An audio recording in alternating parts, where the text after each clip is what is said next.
We'll see.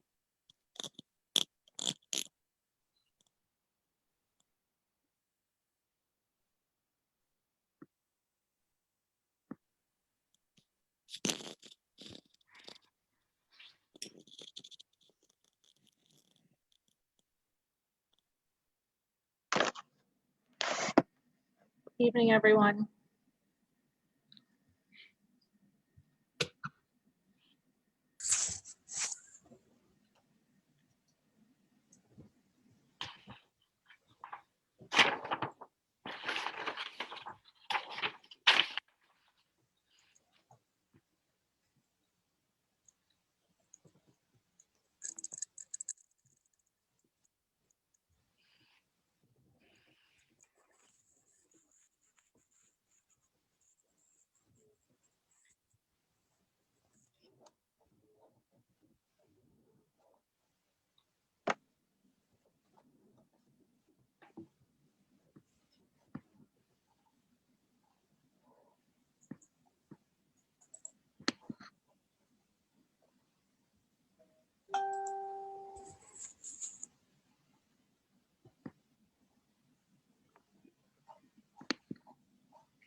It's going to give us 2 minutes until it's actually 7:30.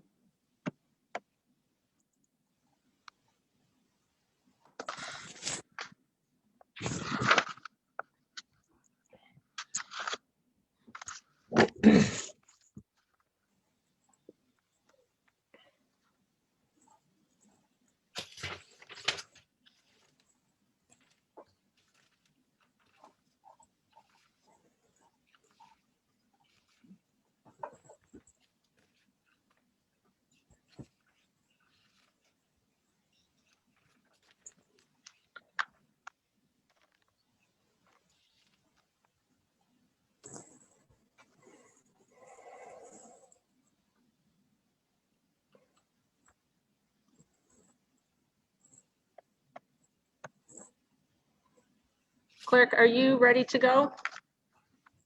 Yes, I am.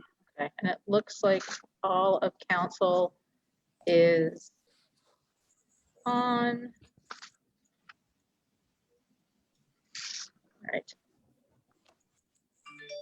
Good evening, everyone. I'm going to call this meeting to order. It is the regularly scheduled council meeting for March 22nd. The time is 7:30. Clerk, can you please take a roll call? And I ask that everyone remember to state the county that you are in. Thank you. Councilman Bliss, I'm here remotely in Madison Heights, Oakland County, Michigan. Councilwoman Clark, Here remotely in Madison Heights, Oakland County, Michigan. Councilman Corbett, Here remotely, Madison Heights, Michigan, Oakland County. Councilman Gettings, Mr. Gettings, you need to unmute, please.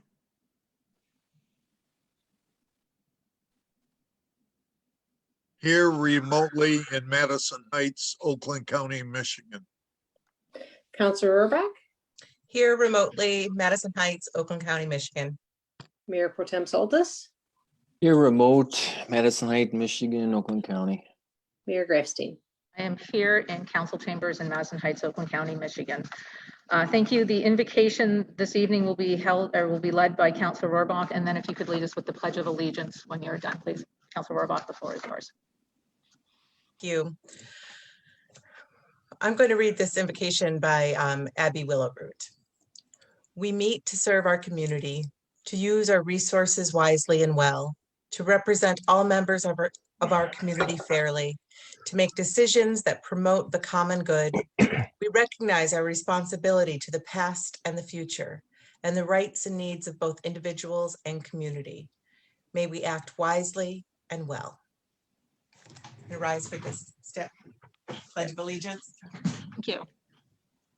I pledge allegiance to the flag of the United States of America and to the republic for which it stands, one nation, under God, indivisible, with liberty and justice for all. Thank you. First up is approval of the agenda. Are there any additions or deletions this evening? Your Honor. Councilman Corbett? Staff has requested an item to be added, so I would request under D5. It's either an extension or a declaration of the state of emergency from the beginning of April through the end of June, or yes, the end of June. Thank you. I believe it is a declaration. Yeah, I think it's an original. I think perhaps our original one may have expired. And so we're just trying to do the void between the current expiration of March 30th and the end of June. Yeah, Yes. I'll be able to touch on that when I give my report. So, All right. Do I have a second? Your Honor, Councilwoman Clark? I'll second.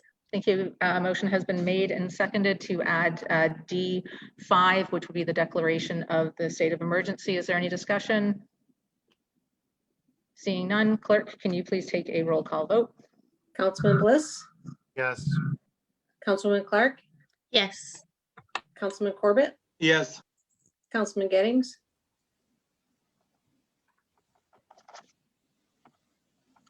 yes, Councilor Rohrbach, yes. Mayor Pro Tem Soltis, Yes. Mayor Grafstein. Vote yes, motion carries. That has been added. Thank you. Are there any other additions or deletions for the council this evening agenda? All right, seeing none, we're going to get to our first item, which is a presentation by State Representative Jim Ellison. Representative Ellison, the floor is yours, please. oh, thank you very much. Well, good evening, everybody. It's a pleasure to be here. It's been too long. Our world went upside down here a year or so ago, so we're still trying to get out of it. But we've been busy in Lansing, mostly dealing with COVID issues, but we are now starting to get into some real policy decisions. So I'm going to touch on some of that tonight. But as a quick update, the latest changes in COVID, the DHS has bumped up from 25 to 50% the capacity for restaurants and with a maximum of 100 people. And they moved the curfew time from 10 o'clock to 11 o'clock. Entertainment venues are allowed to capacity up to 50% now with no more than 300 people. Retail stores can operate at 50% capacity, and there's limitations. The number of people in a single residence, if 2 families, is 15 people, but that's not new from last week. That's just the latest. Vaccines are happening. Let me fix this right here. Vaccines are becoming more available. Eligibility is changing. You'll be able to, starting today, actually, anyone age 50 and over is eligible to get the vaccine. And starting April 5th, anyone age 16 or older in Michigan that wishes to be vaccinated will be eligible. And if you have questions about getting your vaccine, that's all being handled through the Oakland County Health Department. And they're actually doing a very good job with it. And I think not only is the Johnson & Johnson vaccine getting ready to be added on, but I heard on the news tonight that the AstraZeneca may be approved here very shortly. So the more vaccines that are available, the faster this process can go. And it really is going really well now. So I think once we get to a point that we've got the vast majority of people vaccinated, then I think we're going to start seeing the numbers starting to go down a little bit. But finally, as far as COVID issues, if you or any of your constituents are being stymied by the Unemployment Insurance Agency, we have been fairly successful in making contact with them for our constituents. So have your constituents yourself reach out and contact my office at jimellison@house.mi.gov or at 517-373-3818. I've got a staffer that's kind of dedicated to that, and she's been pretty successful. So we've been able to cut some red tape, even with dull scissors. So a couple things coming up on the legislation goals. This is something that I think Mayor Grafstein knew was coming. This week, I'm going to be introducing a bill to name a section of I-75 between 12 Mile and 14 Mile Road in honor of our recently passed fire captain, Jeffrey Brozick. That bill is written and will probably drop tomorrow or Wednesday, and we'll follow that and get that approved, and they'll put signs up and it'll say this highway is in honor of Captain. So that's kind of fun. We had a meeting this morning.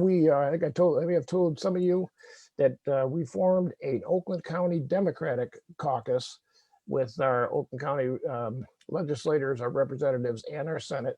And we did that so that we can take advantage of the fact that we've got Democratic leadership at the county level, so that we can work closely together and coordinate efforts at the State House and the State Senate with needs that the county executives have. It's an opportunity we haven't had before, so we're going to take advantage of it. Also, I'm serving as chairman of that caucus, but I'm also vice chair of the House of the where'd I go here? Of the municipal leadership caucus that's being put together by MML to focus on statewide municipal finance. Municipal finance is one of the key things. It's my top initiative this year.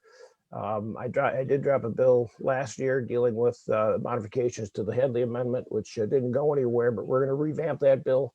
Basically what it does, when Headley was passed back in 1978, some of you may remember, some of you may not be aware, that not only did it have a roll down provision, which we're living with now, but it also had a roll up provision that would allow you to roll your tax rate back up when the economy got better, so you can take advantage of your increased value. But when Prop A was passed in 1994, that provision was eliminated. So right now what Headley allows you to do is roll your tax rate down, but you can't roll it back up even if the economy improves without going through the formula of 5% of the rate of inflation, whichever is less. So we're working on that, as long as some other ideas dealing with a state shared revenue, try to get more guaranteed and fair system for state shared revenue. What else have I got here?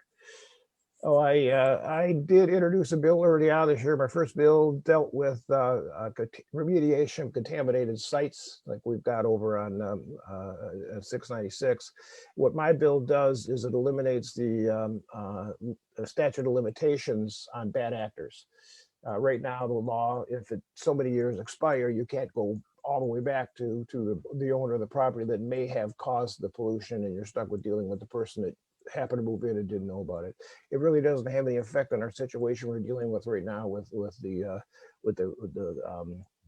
chromium place, but it will help in the future. And there's also a companion bill that was sponsored by my colleague Yusuf Rabi that defines what the fines are for that. So it's just cleaning up some ambiguous language and helping us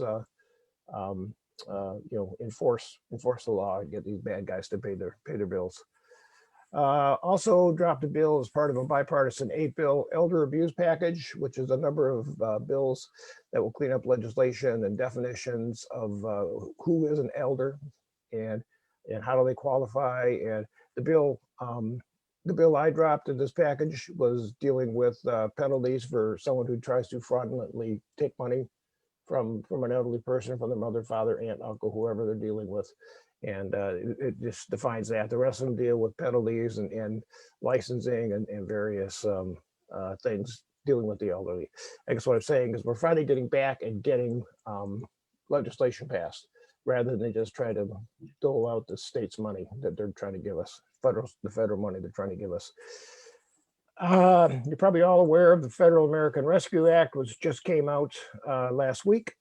Still trying to define what's in it. We know that the basic package is $1.9 trillion. $350 billion nationally is going to go to state and local governments. How that dollar amount is going to be divided is still being determined. We've heard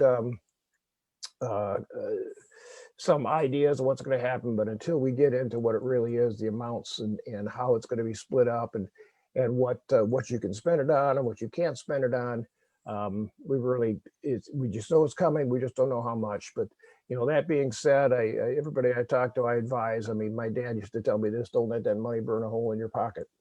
When you get that money, you've got time to use it.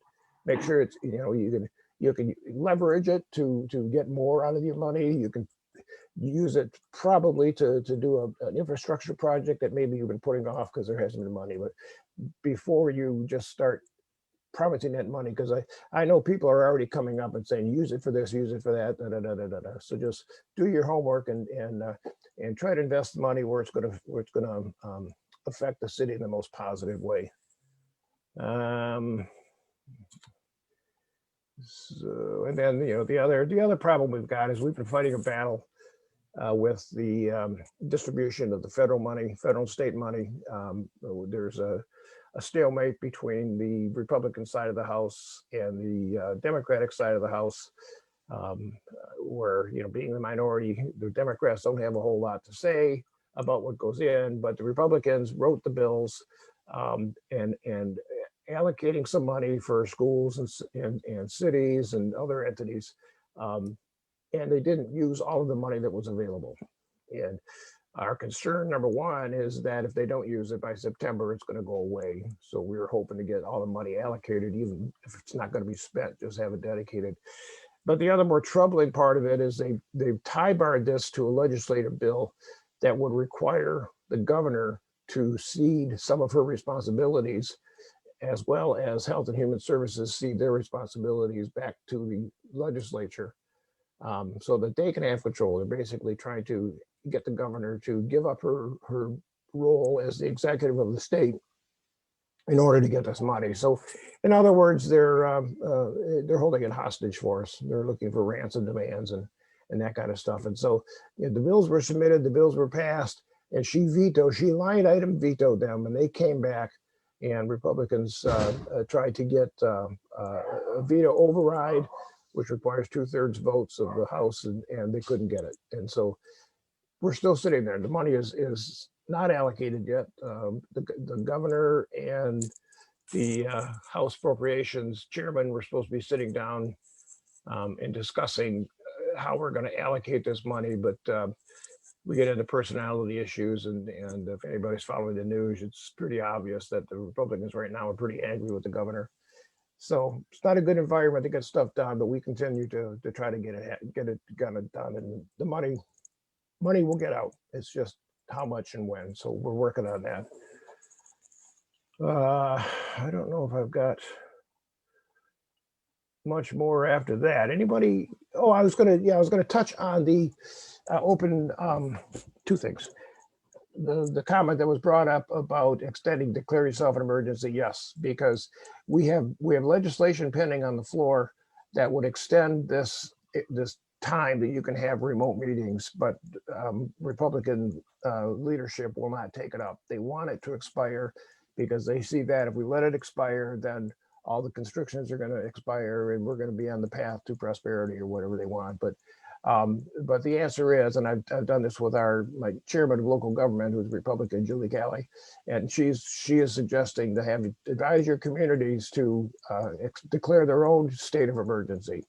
That being said, I met with County Executive Coulter this morning and asked him if they could do something from the county level. If they could declare a state of emergency at the county level, that would encompass all the cities and all the government bodies within the county, that would make it a little bit more practical. So we're going to look into that, but the current emergency order expires on the 31st. So after that, if nothing has been done, then you can't meet remotely anymore. So, and then the final thing I want to add is we did get a number of bills off the floor last week dealing with freedom of information requests. As we've all probably heard over the years, that Michigan is one of the worst states in the country. I think we're one of two that don't allow FOIA requests for our legislature or our governor. And we've passed bills off the House floor that changed all that last week. So be watching for those. We're going to open up all about openness and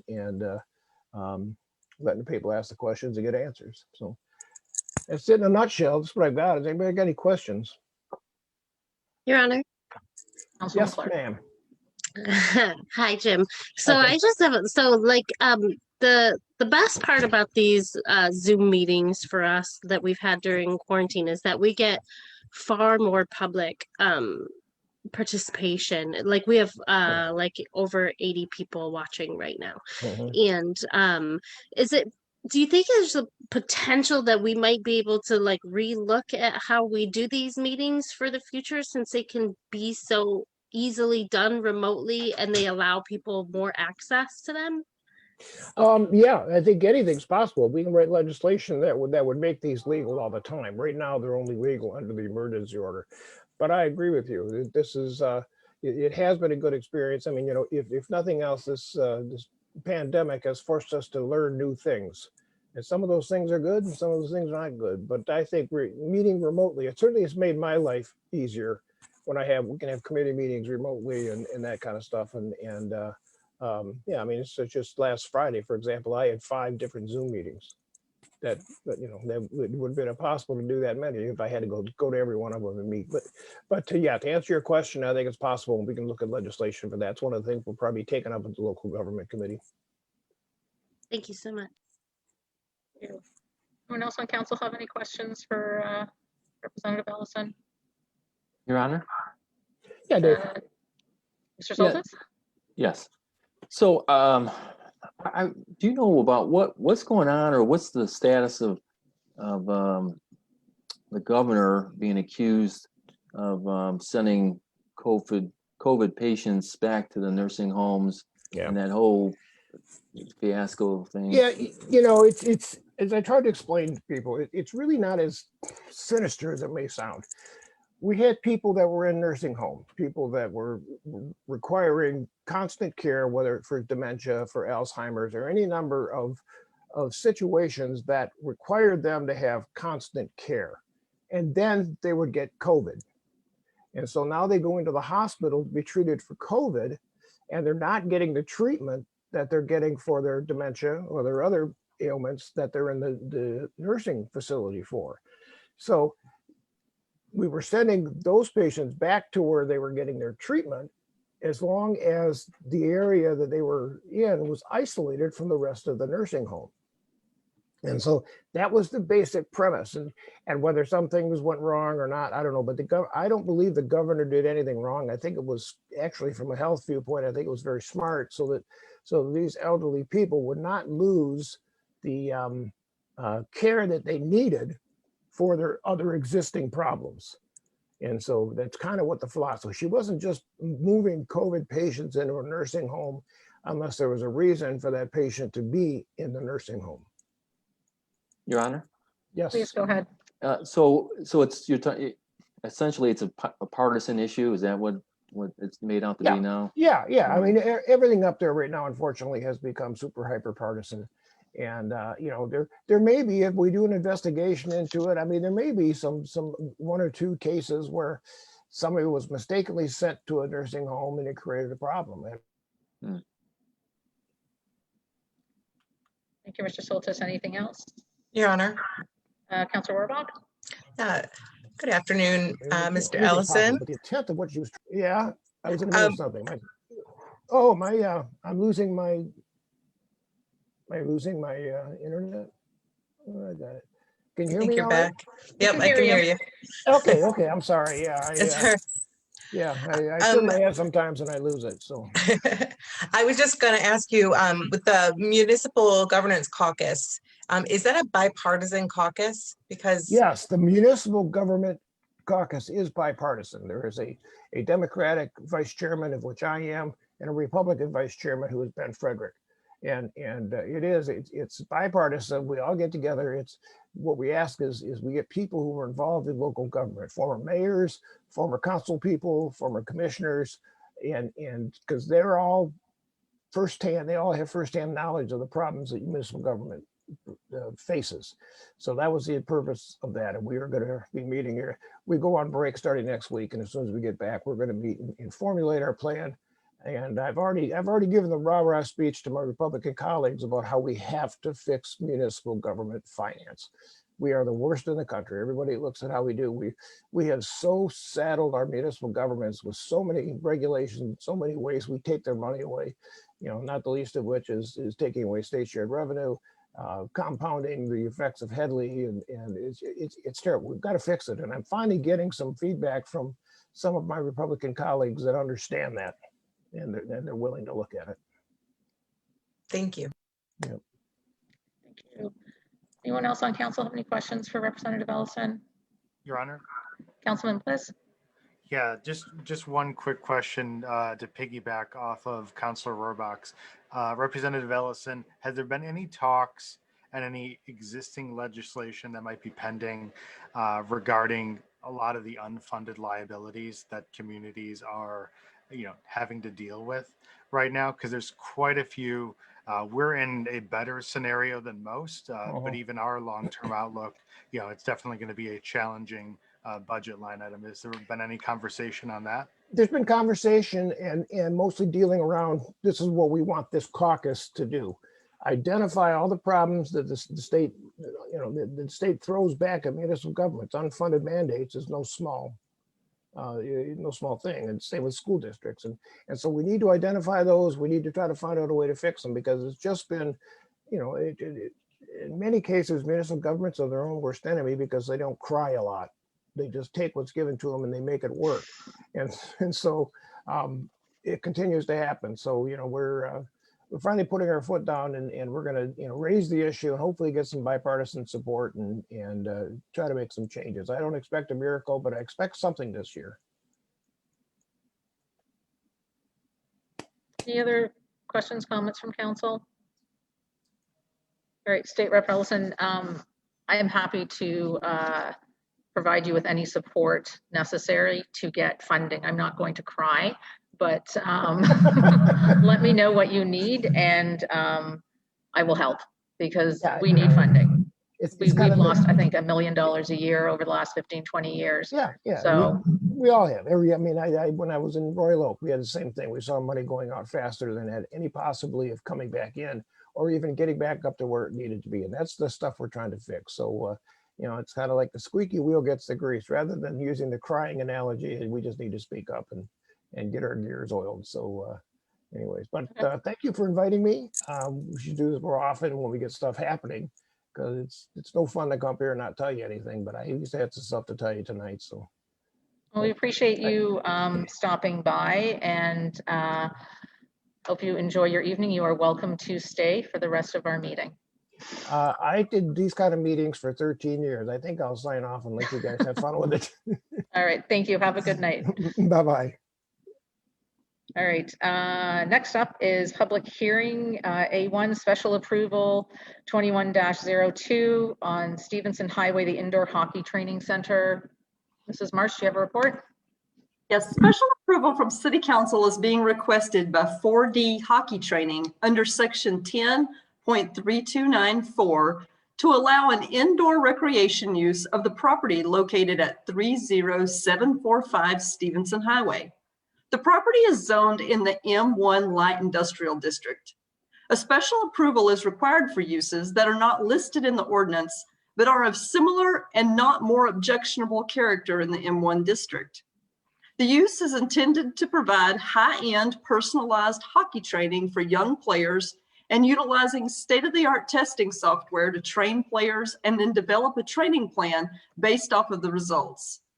The applicant's request for approval of the preliminary site plan and special approval was reviewed by the Site Plan Review Committee on February the 24th. The Site Plan Review Committee recommended approval subject to City Council's approval of the special use without any additional conditions. Great, thank you. All right, what is the wish of council? Your Honor, Mr. Sherman? you need to declare the meeting, the public. Oh, public hearing, yes, sorry. Meeting is now open to the public. Anyone in the public who wishes to speak specifically about this approval for the indoor hockey training, this is your opportunity now.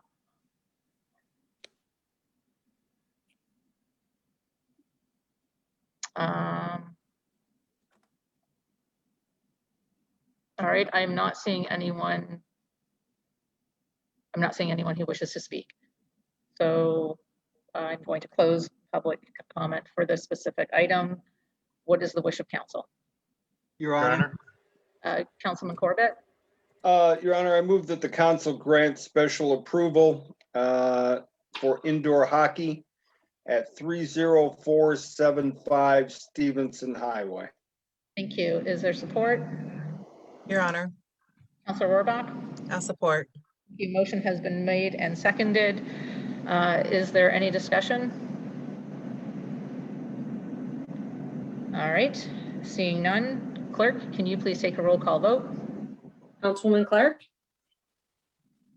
Yes. Councilman Corbett, Yes. Councilman Gettings, Yes. Councilor Rohrbach, Yes. Mayor Pro Tem Soltis, Yes. Councilman Bliss, Yes. Mayor Grafstein. Yes, motion carries. Thank you. Next up, we have meeting open to the public. This is the opportunity for anyone in the public to speak to council.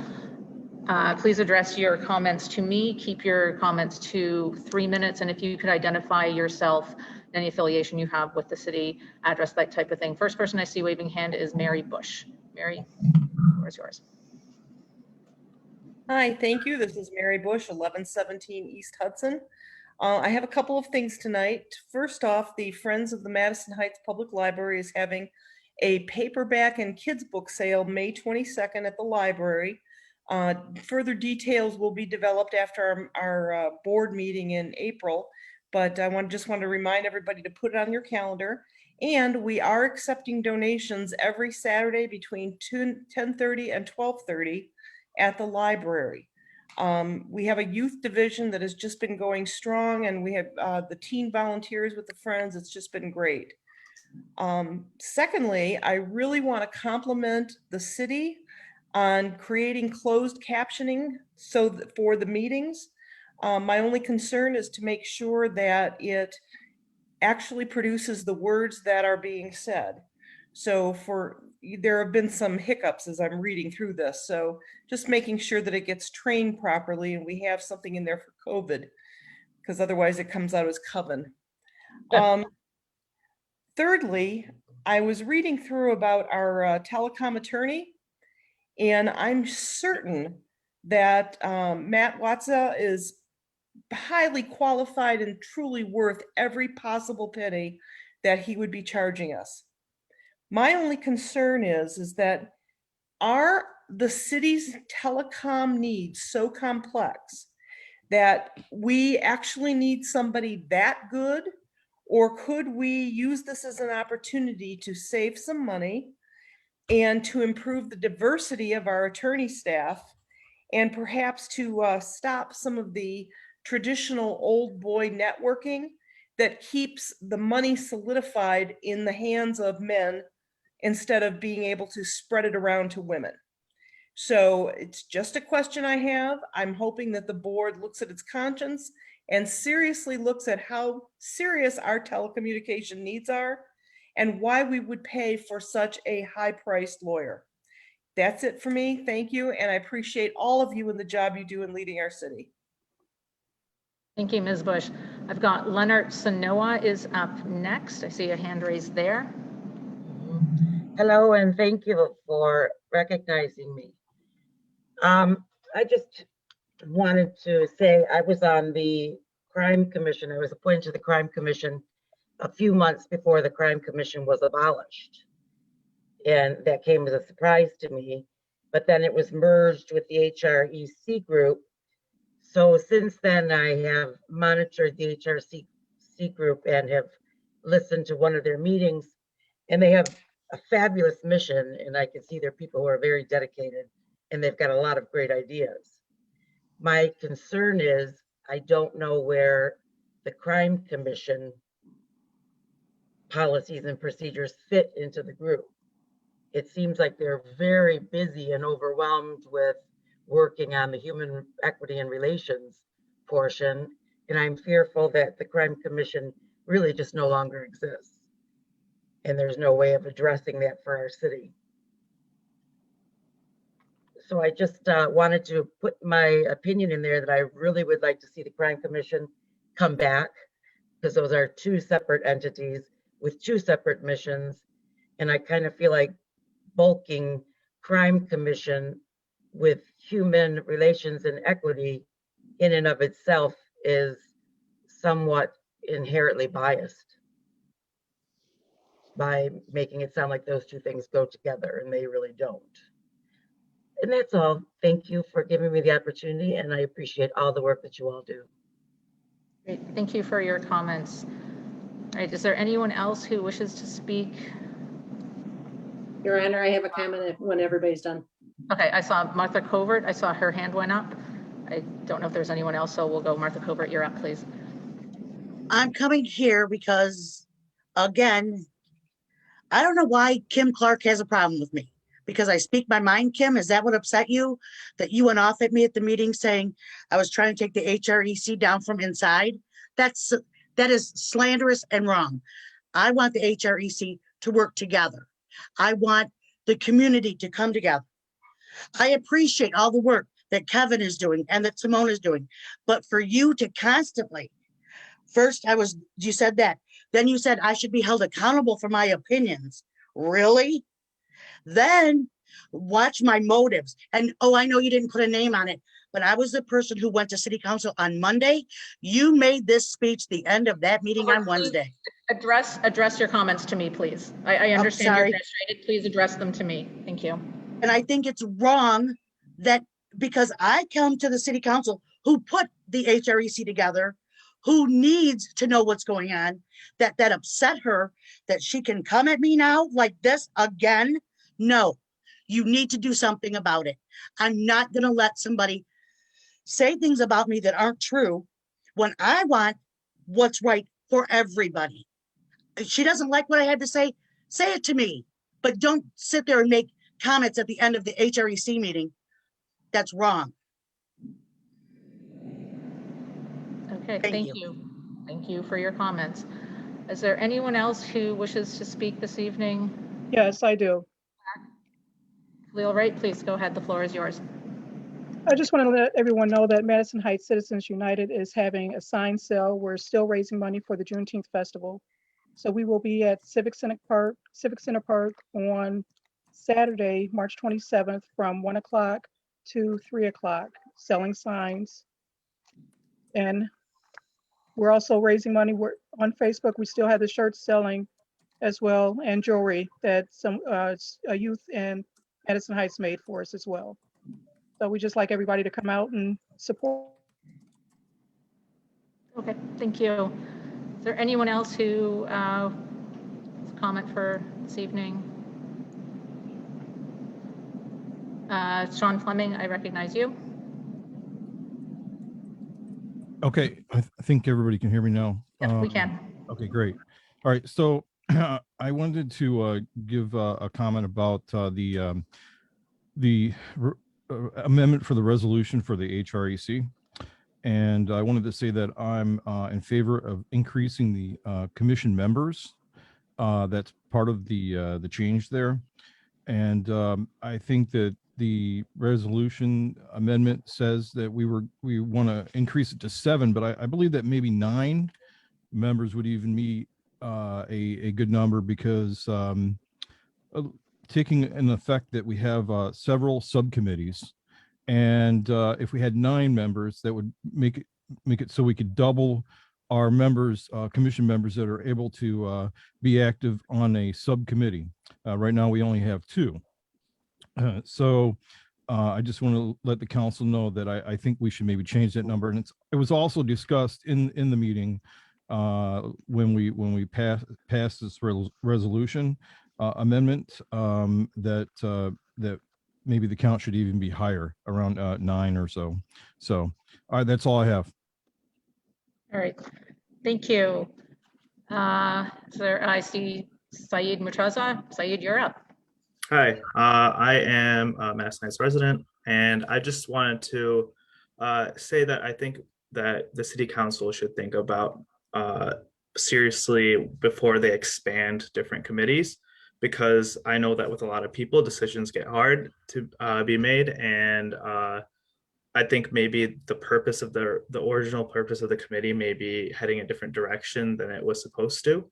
And then additionally, my other comment was that I think that the city should look at making sure that they're responding to residents and their inquiries when they're communicating with, like, via email or however, because I know I've had some issues because I haven't gotten any contact back from some people that I've contacted within the city. That's my comment. Okay, thank you. Is there anyone else who wants to make a comment this evening? All right, I recognize Quinn Wright. Go ahead. Thank you, Madam Mayor, City Council. Good day to you all. I come here today for a couple of reasons, and I think our state representative kind of talked about it in his update when he talked about doing things differently.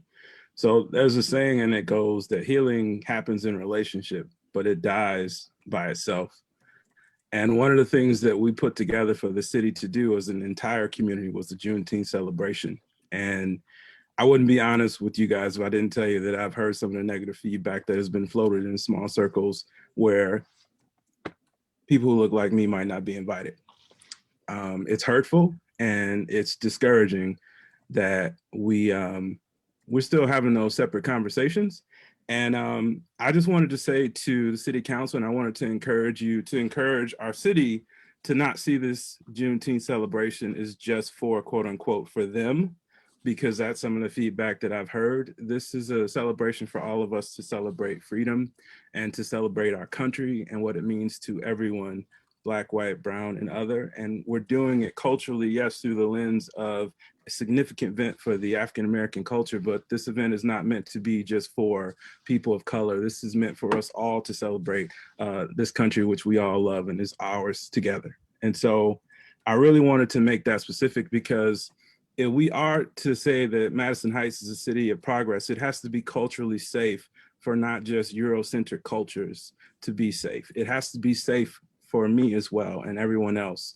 And that's really what it means to be a city of progress. So I want to encourage you guys to keep that in mind. I know for a fact you guys have gotten feedback, and I've heard from people who talk that some of the feedback that other people give is not quite positive. We'll just say that. But please know that this cultural event is for the entire city. Everyone is welcome. Everyone is wanted. Everyone is asked to participate, regardless if you know about it, if you don't. This is an American history. It's not just Black history. And I would just like to encourage everyone to embrace it as that. I'd also like to shift gears and ask you guys to accept the amendment as it is. There's a reason why we picked the numbers that we picked. If you make it too big, it stalls us because we can't make quorum. And I know that everyone knows how the rules work. We presented it to you as a crew because that's what we believe will be the best option for now. So I would just ask that you pass it.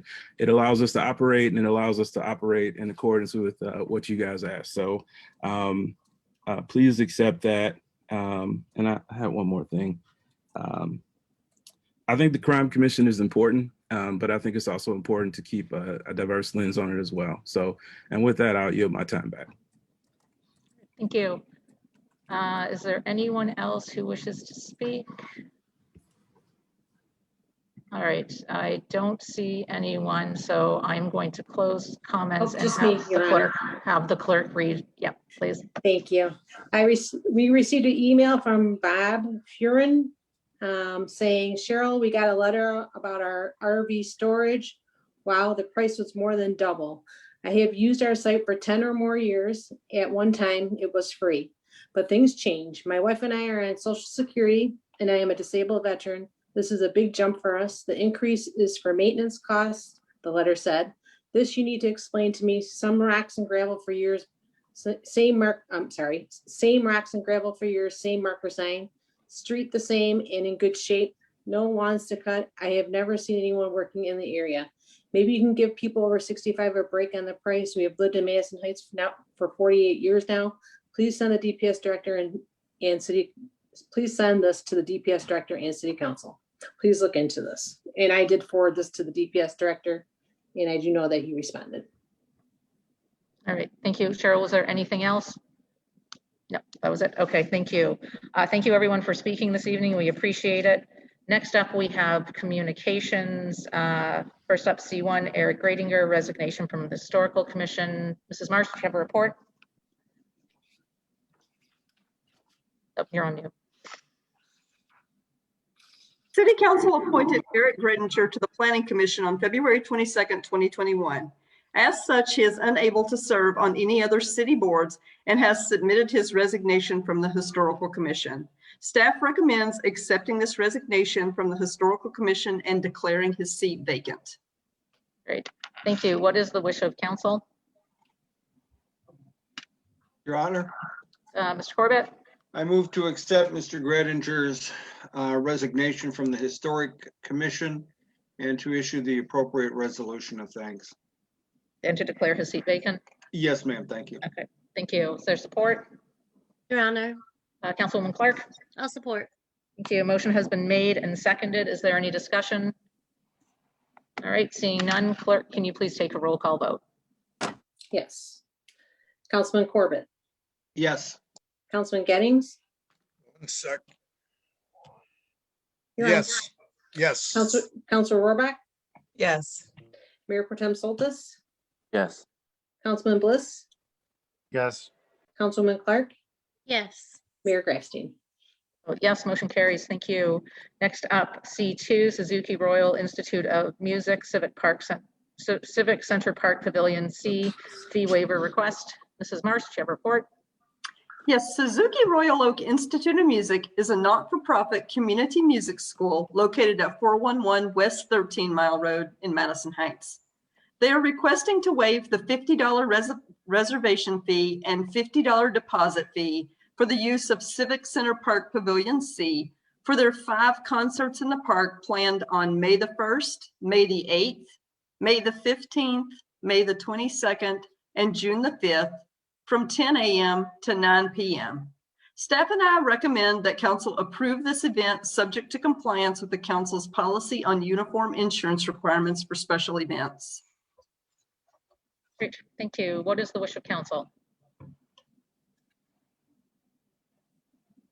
Your Honor, Councilwoman Clark?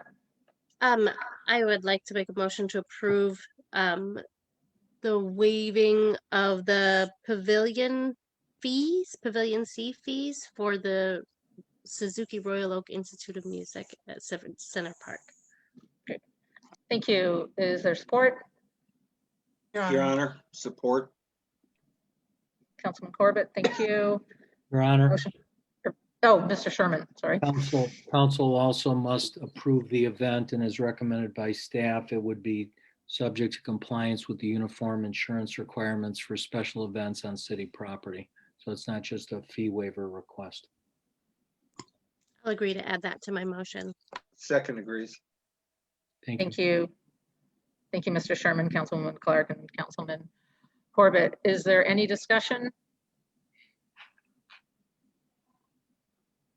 All right, seeing none. Clerk, can you please take a roll call vote?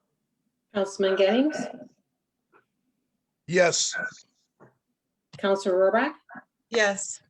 Mayor Pro Tem Soltis, Yes. Councilman Bliss, Yes. Councilwoman Clark, Yes. Councilman Corbett, Yes. Mayor Grafstein. Oh, yes, motion carries. Thank you. Next up, section D, reports. First one is city attorney recommendation to appoint special telecommunications counsel. Mrs. Marsh, do you have a report? Yes, Neil Lato, our special telecommunications counsel for many years, notified the city of his retirement in 2018. At Neil Lato's recommendation, the city utilized Mike Watsa on an interim basis to assist the city in its dealings with the Metro Act and the small cell matters raised by a large number of telecom companies. The work performed by Mike Watsa at the city's request has been paid for within the city manager's discretionary spending authority. The city attorney's office is now requesting that city council make a formal appointment of special telecommunications counsel. We have gathered background and fee information on local attorneys who perform telecom services for various municipalities. If council concurs, the appropriate action would be to make a motion to adopt the recommendation of the city attorney pursuant to section 3.14F of the city charter and appoint Mike Watsa Esquire with the Kitch Law Firm as special telecommunications counsel at an hourly rate of $275 and authorize the city manager to sign the retention agreement. Thank you. What is the wish of council?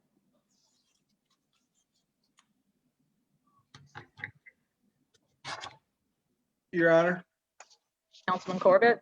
I move to appoint Michael Watsa as the special telecommunications counsel. Yeah, in the story. Okay. Is there support? support, Mrs. Mayor. Thank you, Mr. Gettings. Motion has been made and seconded. And Mr. Watsa is here, so if council wants to have discussion or would like to hear from Mr. Watsa, please let me know. Your Honor, Councilwoman Clark. I would like to hear from Mr. Watson. If we have a lot of residents who are watching here who doesn't know what a telecommunications council does or what those services are. So if he could give a brief explanation of that for everyone watching at home. Mr. Watson, please. Sure, more than happy. Thank you. So the area of communications law is broad. Telecommunications is a subspecialty. And right now, what that means for the city of Madison Heights and your residents is addressing both fiber and other lines running underneath and next to your streets or above them, and seeking approval for that and making sure that it's done properly. Those are all governed by state law and federal law. And then more recently, some of you may be aware of the small cell, quote unquote, small cell law that was passed 2 years ago that the wireless industry pushed through the legislature.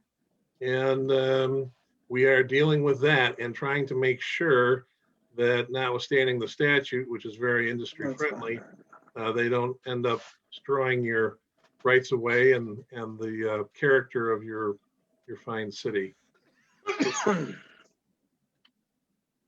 thank you. Councilwoman Clark, did you have any other questions? No? No, that was very helpful. Thank you. All right, thank you.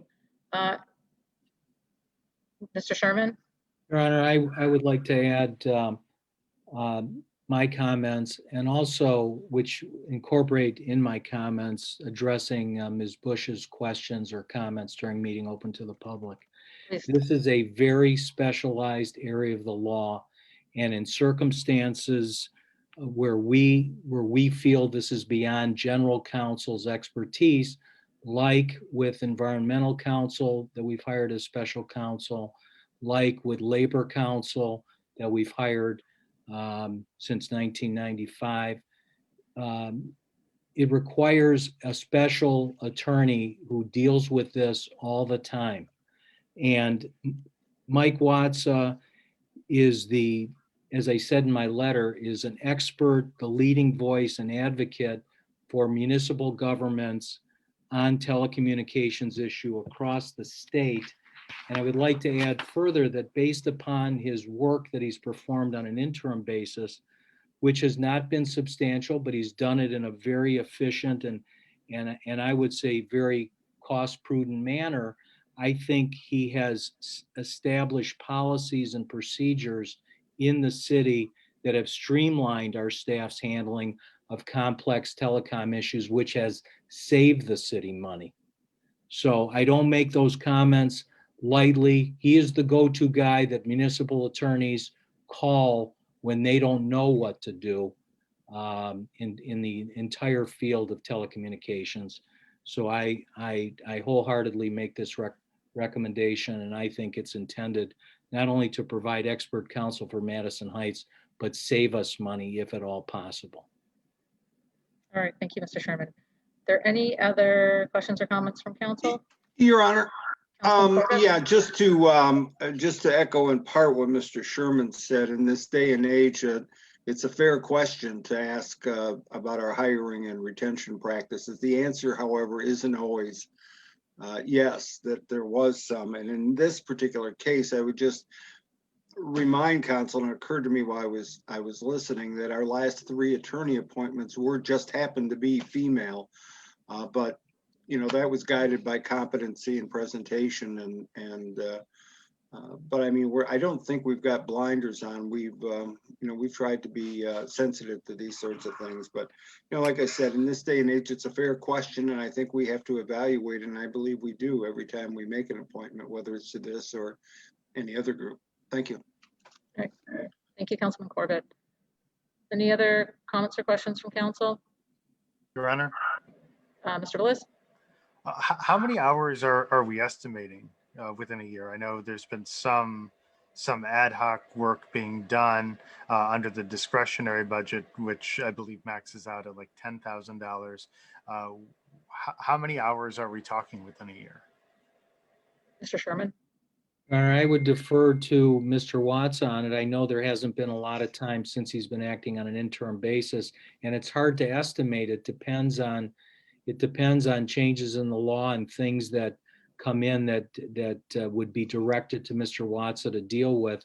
I would ask him, do you have any idea what kind of hours ballpark we'd be looking at based on the current state of things? Well, counsel, I don't think it's more than an hour, maybe two in any given week. And I don't know that it rises to that level either. Again, as you said, Larry, absent some extenuating circumstance, one of the things I do is negotiate macro tower, the traditional large cell tower agreements. Those can be time intensive, but to my knowledge, you folks don't have any of those coming up. So I don't see any massive amounts of time to be. Thank you. Your Honor. Clerk Brotman, yes. Yes, so I deal with Mr. Watsa with franchise agreements and cell tower agreements, and usually that stuff is done through email correspondence. He's very responsive to our office. I would say that we, on average, in the clerk's office and the community development department, get 1 to 2 of those quarterly. Okay. Thank you. Any other questions, comments, concerns? Your Honor? Mr. Soltis? Yeah, so it looks like his hourly rate is $275, and some of the other ones that came in were, I think the highest was $350, couple $275. So I guess in terms of the market value, it's kind of in the middle. Is that the upper level? Is that correct? Mr. Sherman? The attorneys that I spoke with who have experience in telecom issues, and there's not that many on this side of the state. One of the known experts on the western part of the state, their hourly rate was $430 an hour and $350 to $380 for their associates.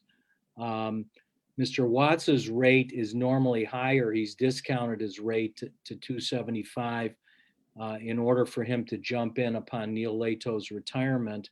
And some of the other attorneys who I'm very familiar with, who are very capable, are also doing general municipal work whose hourly rates ranged. The Johnson, the Rosati Schultz law firm that we have as our MMRMA defense counsel on matters, their hourly rate is $200 per hour for each of the 2 principals that I spoke with. And the least expensive per hour is Michael Solhaney from the Sechrest Wardle law firm, whose hourly rate was $150 per hour. So I would agree with Mayor Pro Tem Soltis that it kind of lands in the middle. Thank you. Mr. Soltis, anything else, or? No, thank you, Your Honor. Okay. Anyone else on council? Your Honor. Councilman Bliss? Yes, just a request to staff. I'd love to be able to see the actuals on this, maybe like a quarterly basis report, similar to how we look at staffing and overtime. That would be, I think, very helpful to be able to understand the usage and what are some of the things that we are working on as we work with special counsel. This is one that we don't have as much direct correspondence with, unlike like labor attorneys and attorneys on specific cases that counsel would meet on. This particular one we don't meet with very much, and we don't have a lot of insight into. So I'd love to just get some of the actuals on usage and understand that more as we go forward in this relationship. All right, thank you. Your Honor, one comment to Councilman Bliss, and that is we receive monthly invoices from the Kitch law firm that are very detailed, that spell out the amount of time, what Mr. Watts is working on, and I'm sure the city manager could provide them to council. So it's an indication of how limited Mr. Watts's time has been in general up to this point. All right, thank you for that clarification. Any other discussion, comments, council? All right, seeing none, I'm going to close discussion and ask for a roll call vote. Counselor Rohrbach, Yes. Mayor Pro Tem Soltis, Yes. Councilman Bliss, Yes. Councilwoman Clark, Yes. Councilman Corbett, Yes. Councilman Gettings, Yes. Mayor Grasstein. Oh, yes, motion carries. Thank you. Next up, D2, the Human Relations and Equity Commission. It's an amendment to the founding resolution. Mrs. Marsh, do you have a report? Yes, at the regular Human Relations and Equity Commission meeting on March the 10th, the HREC voted to recommend that City Council amend the HREC founding resolution. Significant amendments are to increase the membership from 5 members and 2 alternates to 7 members and 2 alternates. Also, the commission's purpose was revised to more closely match the actual activities being focused on by the HREC. And if council wishes, I can read the resolution, but it's kind of long, so I just sort of summarized. Okay. I'm fine with just the summary if anyone needs it read in full. All right. What is the wish of council? Your Honor, Councilwoman Clark. I'd like to make a motion that City Council approve the amendments to the Human Relations and Equity Commission founding resolution. All right. Thank you. Their support? Your Honor. Councilor Rohrbach. I'll support. Great. Motion has been made and seconded. Is there any discussion? Your Honor. Councilor Rohrbach. I just want to make the statement that, we went over this quite in depth during our most recent HREC meetings. We talked a lot about how this particular this change is going to be essential for the effectiveness of the HREC, and some of the language that's in there, particularly we wanted to make sure that things that are being addressed in the city we wanted the language in there is that it will be nonpartisan, which I think is a really important statement, because equity and human relations they should never be partisan issues. They are issues that are true for you no matter what you believe. And so I think that is one really important aspect of this. I also want to point out the raising the number of people. As was stated earlier, we talked about the how far do you raise the number of people so that we can have effective subcommittee work groups without interfering with quorum issues. And so we discussed right now it's the 5 plus the 2 ex officio members of Councilwoman Clark and myself. And so we put it up to that 7 number because we really thought let's say, let me say this. The city manager told us that this was kind of the sweet spot for our group. It's going to be not as much of a problem many groups, I know other committees will encounter the problem where they have so many people on a committee where they have a hard time finding quorum. And so we didn't want that to ever be an issue, but we wanted to make sure that our smaller work groups could be effective. And so this really addresses that in the most simplest terms. So I appreciate council taking time to take a look at this, and and I certainly hope that we can all get behind it and support this change. Thank you. Your Honor. Thanks for Councilor Rohrbach. Councilwoman Clark. Yeah, I will echo everything that Councilor Rohrbach just said, particularly the adding more members. The sweet spot we picked was 7 because we thought if we chose 9 that we might have difficulty reaching a quorum when we have public meetings. But I am not opposed to adding more enthusiastic members if we find out later on down the road that we need some, and I know that that is something that we can do. further, the amendments that we made allow us to behave just like any other board or commission here on the city, which I felt like we were getting some sort of special attention to prevent us from being able to provide information to residents or host events or educational content that we would want to create and get out to the residents. So I think that these amendments will help us be able to work more effectively and more efficiently, and we'll be able to get a lot more done in the city in our terms. All right, thank you. Is there anyone else on council? Any questions, any kind of discussion? Your Honor? Councilman Bliss?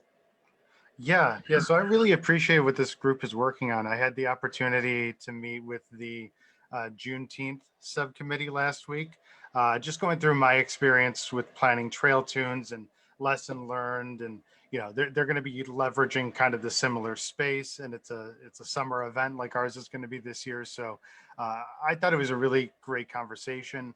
I'm excited about the group. I'm excited that this event is going to join Trail Tunes and our fireworks festival as summer staples in the city.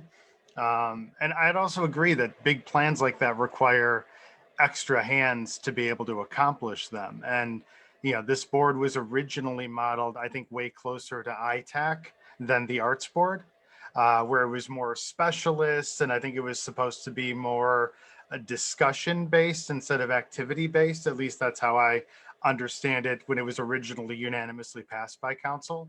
But I think updating it makes sense. And I also agree with Councilwoman Clark that it needs to be just like every board. And so one of the things that I'm, I guess, hoping to see change is right now, the council reps don't count in the quorum. The council rep doesn't have a vote. Every other board, we have a council rep and a council alternate who fills in if the council rep's not there. And so that's something that I think needs to happen, with regards to this board, because, we had mentioned it has to be treated in the same way as every other board, and to be the one board that doesn't have the council rep being able to vote, that's just not a good look. And it's not something that, I'm excited about. I also would really love to see this board have a deeper tie-in with our school districts. I think the conversations they're having and the events that they're going to be putting on, I think, are really important for our local schools. And, we've had models across all of our boards on that, including the Arts Board, including Parks and Rec, where we have representatives from each of our schools that serve on those boards and facilitate dialogue, not just on what's happening within the school districts, but it's kind of a two-way street. And given some of the comments that have been passed my way recently with regards to our schools, I think it's a really important conversation that we need to have. And again, it's a two-way street. It's how do we engage the full community when we're talking about very, very big, important issues like diversity and equity? And so I'd like to see a model similar to Parks and Rec, where you have representatives from each of the 3 school districts in our city. So you'd have Madison, you'd have Foley, you'd have Lamfair, and each of them would have a representative on the board. And that, along with the council rep, that would be 4 additional members. Now, I know that there is some debate and discussion on how many. That puts it still less than the Arts Board. Your quorum, I believe, would be 5 out of a 9-person board. So you could have subcommittees of 4 members, which the Arts Board operates with subcommittees of 5 members on it. So I don't know. I guess that's what I'd like to see. I mean, I'll assuming that it's proper, and the city attorney can weigh in, but I'll make a substitute motion that we adopt the HREC amendment resolution as printed outside of the variation on the membership, whereas in this substitute motion, the membership would include the council rep and alternate being formally put in, as well as 3 voting members appointed from each of the school districts in the same exact way as the Parks and Rec Board is. Okay, So procedurally, Councilman Bliss has made a substitute motion. Is there support? Your Honor, Mayor Pro Tem Soltis? I'll support it. Okay, so we now have a substitute motion on the table. Councilman Bliss has made a motion, seconded by Mayor Pro Tem Soltis, to increase the number of members by 4, 3 from the school districts and 1 as a voting member from council. I got that right. Your Honor. Mayor. Mr. Sherman, did I get that? Did I miss anything? No, you didn't miss anything, but in Okay. order to clarify, that the proposed motion deals with paragraph 4 of the resolution. So 5 members and paragraph number 2. Instead of 7 regular voting members, there would be 9 regular voting members that would consist of 4 members or 5 members on the board and 1 each from Madison, Foley, and Lamfair, plus the council member would be, instead of being an ex officio member, would be a regular member, a voting member. And there would still be alternates, and the alternates would take the place of a regular member if the regular member was not present. The quorum would be 5 members then.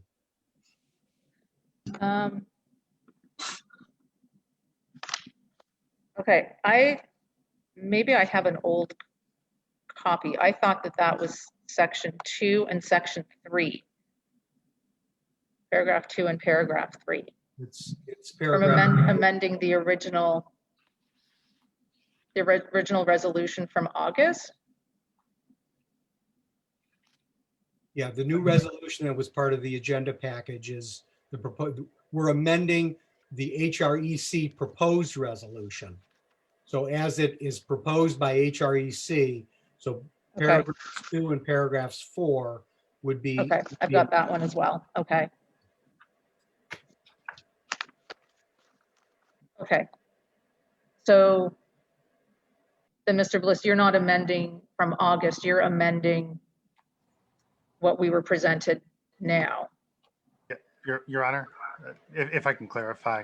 Please. Yeah, I'm excited about the work that they're doing, and I'm not trying to make any changes across the resolution. I just want to be able to get some additional help, and in a similar vein to, I guess, kind of a middle ground between like ITech and the Arts Board as far as member count, but having that directly connected into the school districts, I think is important. And I'd love to make sure, or I'd love to at least ensure that the council members have the opportunity to vote and participate instead of just simply being ex officio members. I don't think it's right that it's the only board that we have council reps sitting in there, but they can't actually vote or make a motion or anything. Okay, I understand that. My question is, are you looking to amend the original from August? Or are you looking Your to Honor. amend what the changes, because there is more than just the number that are on here?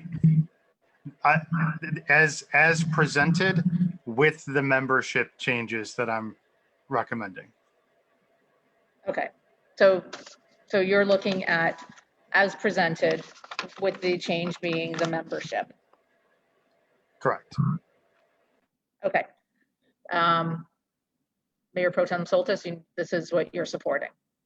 Yeah, that's how I understand it, Okay. Your Honor. All right. Okay.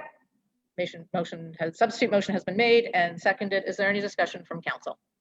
Your Honor. Councilor Rohrbach.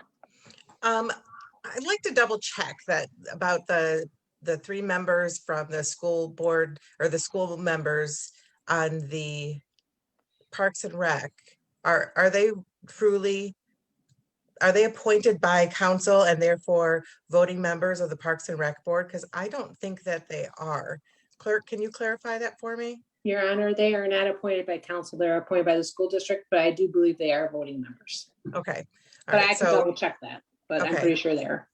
Because I want to make sure that that's correct. And the only reason that I am bringing this up, because I agree 100%, Mr. Bliss, that I would, the voices of our youth, especially those in our schools, would be invaluable to this conversation. I mean, teenagers these days are so smart and they are so thoughtful about this type of thing, and I want their voices heard. So I'm not going to object to them being on the, or being part of it at all. One concern I have about that is just that on the Parks and Rec board, we have currently a vacancy for Foley. We can never get anybody from Foley to accept the appointment. And secondly, I don't think I've seen or hear from anybody from the other two schools that are appointed to either Lanphier or Madison that are appointed to the Parks Board. I have not seen them. They have not participated on a very regular basis.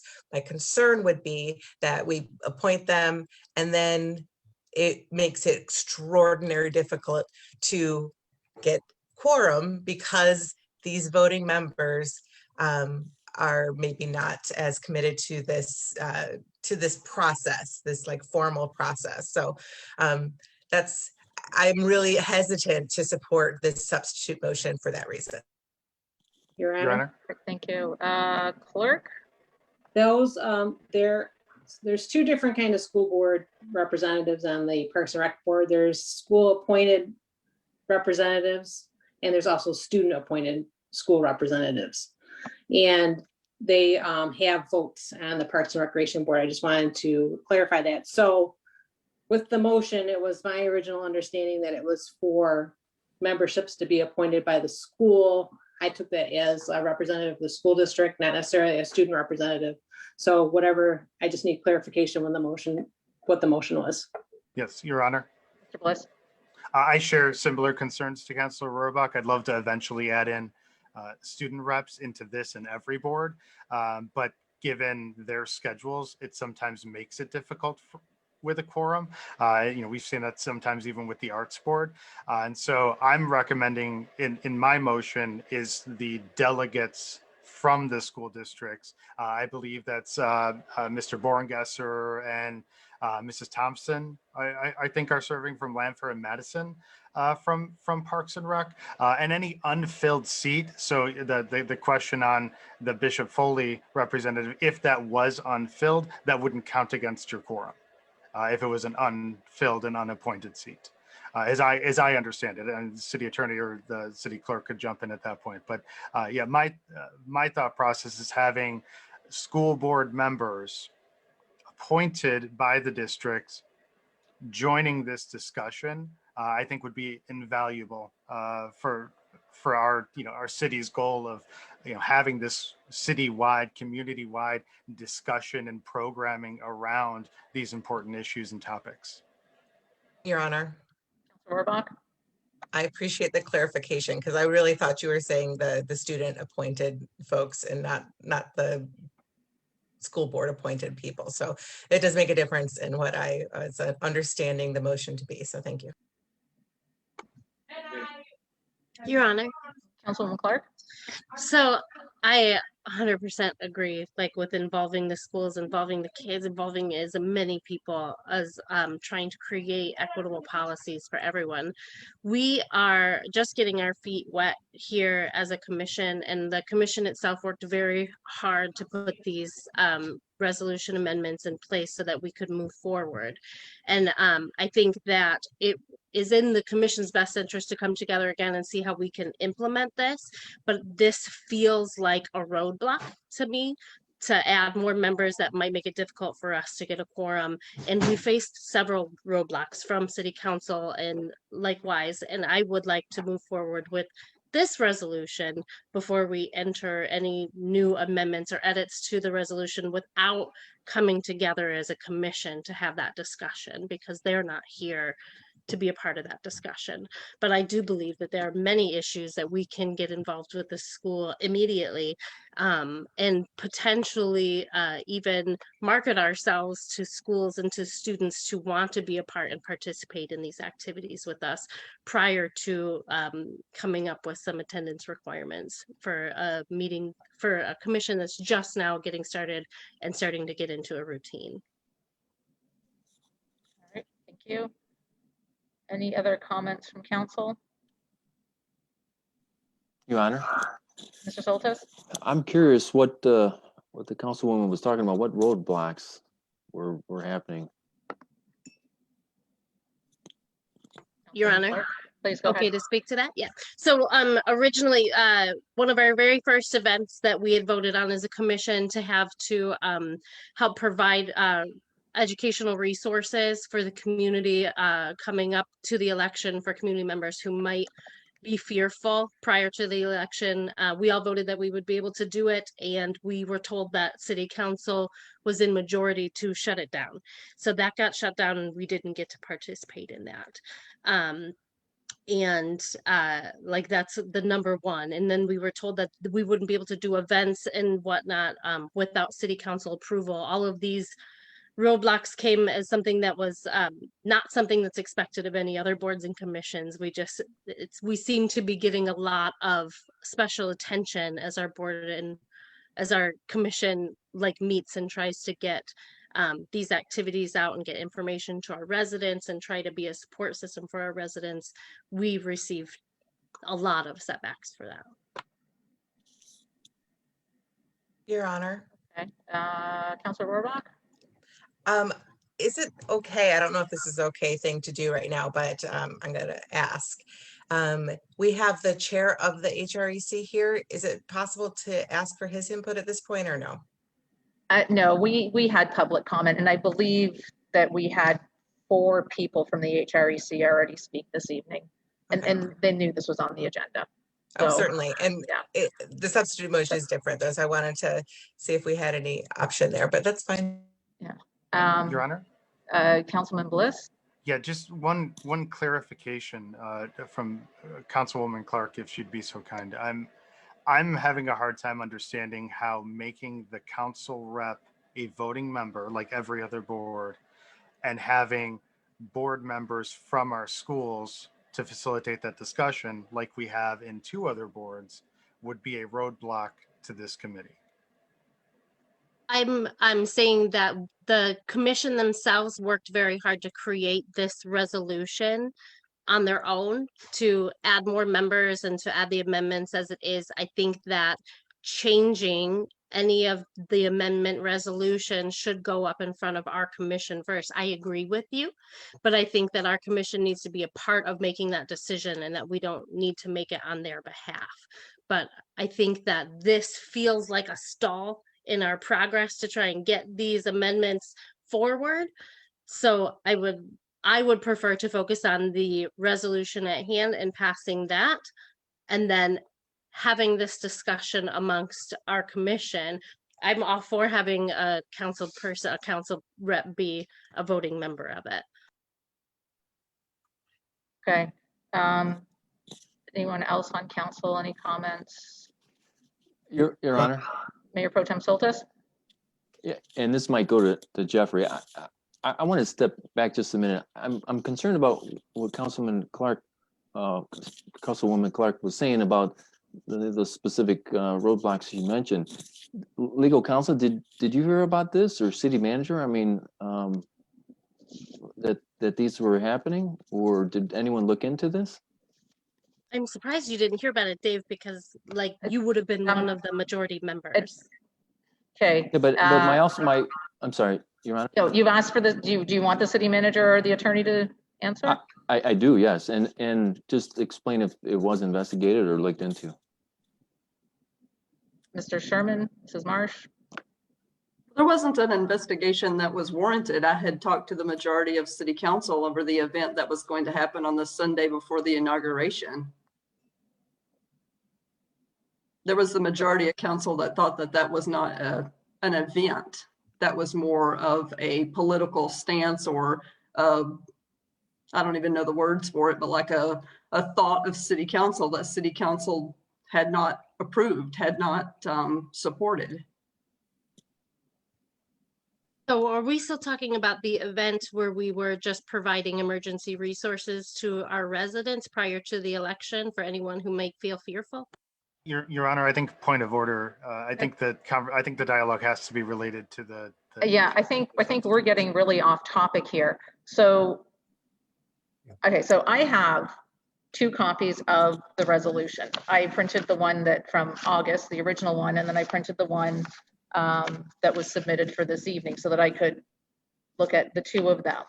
And a motion has been made to do the new one. A substitute motion has been made to make some changes, and the changes are to increase the number, to add on 3 people who are representatives from the schools, and to add on a 4th person, which would be to have the voting member, or to have a council representative as voting member, because as has been stated by many people this evening, this board is not set up the way others are. And I think that's what we're trying to do here. I think that's what Councilman Bliss's thought was. Most of our boards, I think all of our boards except for this one, have a representative who has a vote and is part of the quorum, and then an alternate. And if the representative isn't there, the alternate takes their place and they vote. This board doesn't have that. When we set this up in August, I don't even remember what our thought process was at that point, but that's how it was set up. And so it looks like that's one. Another is increasing the number of people. So we're increasing so that you can have more. I know that from looking at the last meeting minutes that I have, there are 4 subcommittees, and I know Councilor Rohrbach talked about that at either the last meeting or the meeting before that.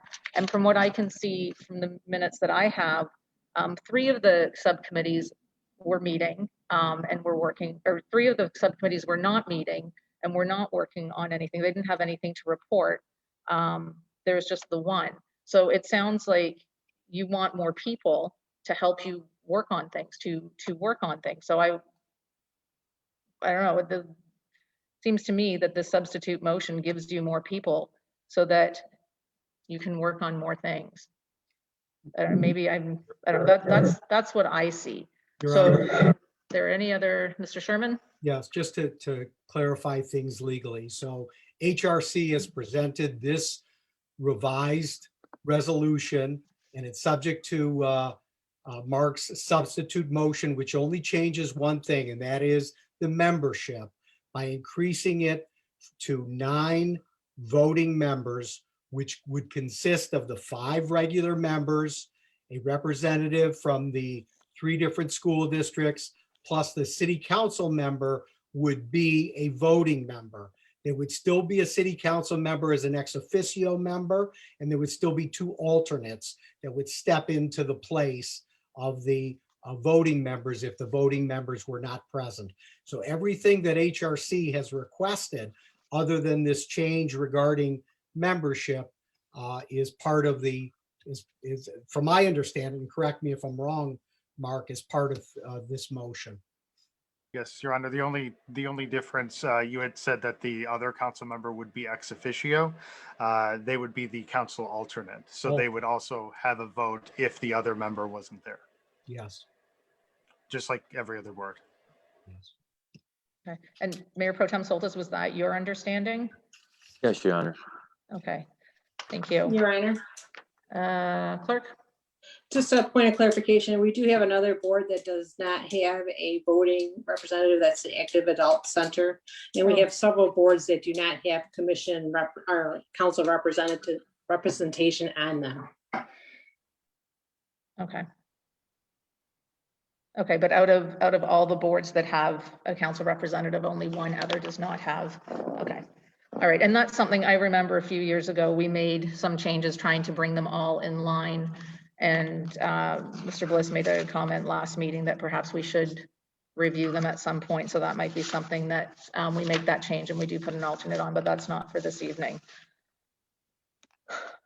Your Honor, Mr. Corbett? Just a quick comment. The one difference, and the attorney can comment one way or the other. The difference between this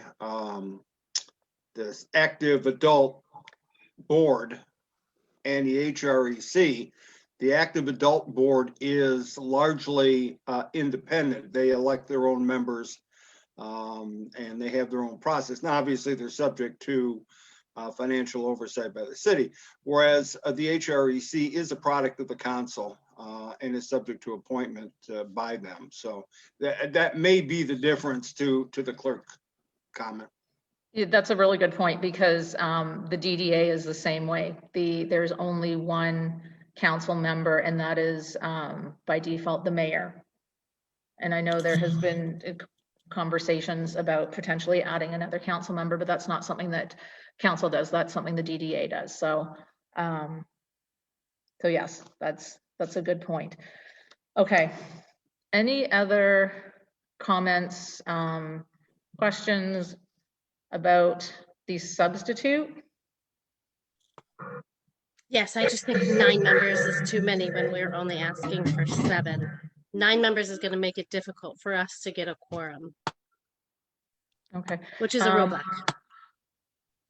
Okay, so for the meetings that have taken place, I believe all 9 people have been at all of them except maybe 1 or 2.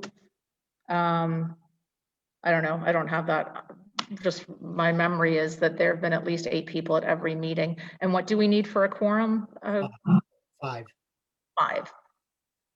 Okay. So a council member and 4 other people need to be there for a quorum. Okay.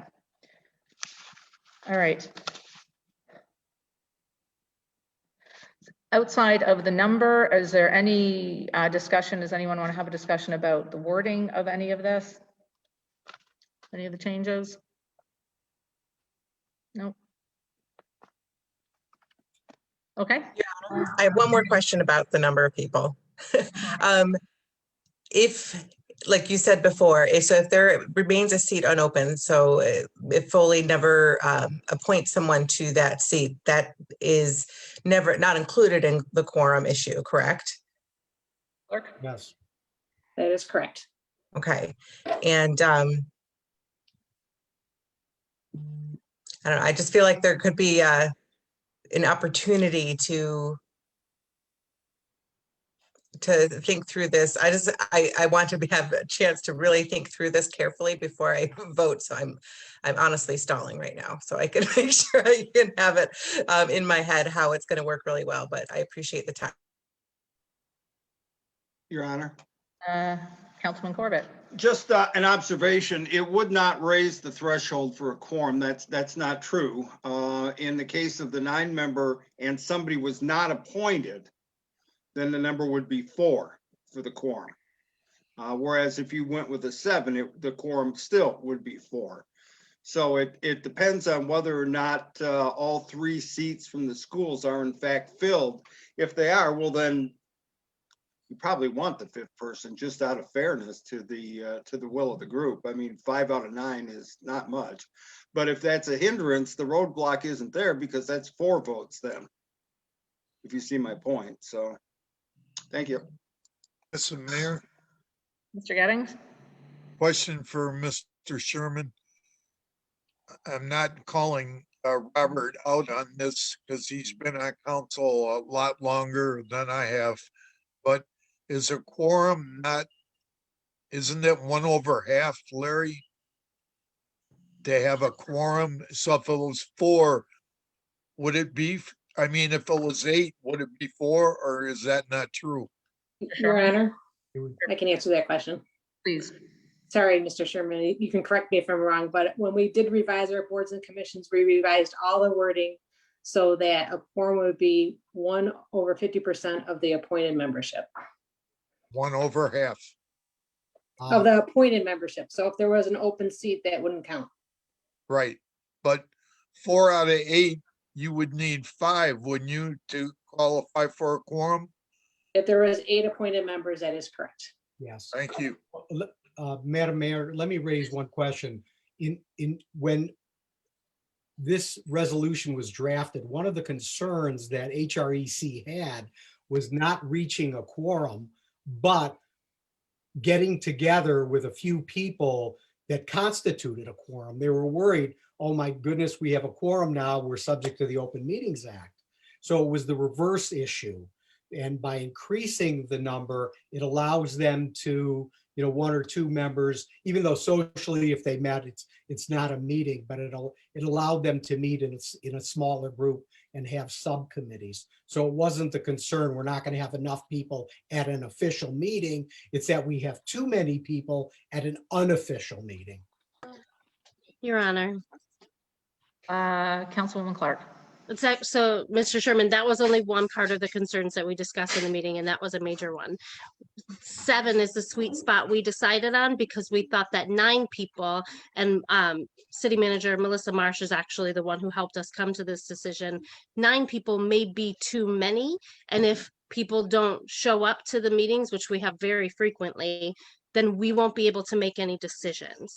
We won't be able to make the changes that we want to make to help increase human equity in the city. And so as we're just getting our feet wet and we're like a board who's like slowly getting started and starting to get some resolutions under our belt, I think this is adding even more members is a decision that should be left up to the commission. And I think that they could be receptive to it, but I would hate to see any more stalling in the changes that we're trying to make, because now we might have too many members and people not showing up, particularly high school students who would be representative of 3 of those members if they're appointed, which I'm sure they will be. That would make it very difficult for us to make decisions. Okay. Councilor Rohrbach. I think, Councilwoman Clark, I think that what you just said about the high school students, I think we decided that that was not the case here. We're not talking about the high school students being appointed and being appointed voting members in this instance. Right, it's been clarified already that Councilman Bliss meant the board members that would be appointed by the schools. That's correct, Councilor Rohrbach. Any other comments? Your Honor. Councilman Bliss. Just 2 quick clarifications. On the first, we put alternates on every board. That didn't necessarily exist until a few years ago. And so part of the reason why we have alternates on every board is to make sure that if members do have a conflict or they're sick, that somebody's able to step in. The alternates don't change here. In my substitute motion, the alternates would be able to fill in if there was an appointed member who wasn't there. Same way the council rep would have an alternate who would fill in and be able to vote if that member's not there. It is also correct that I'm talking about the board, like the school board appointed members as opposed to students.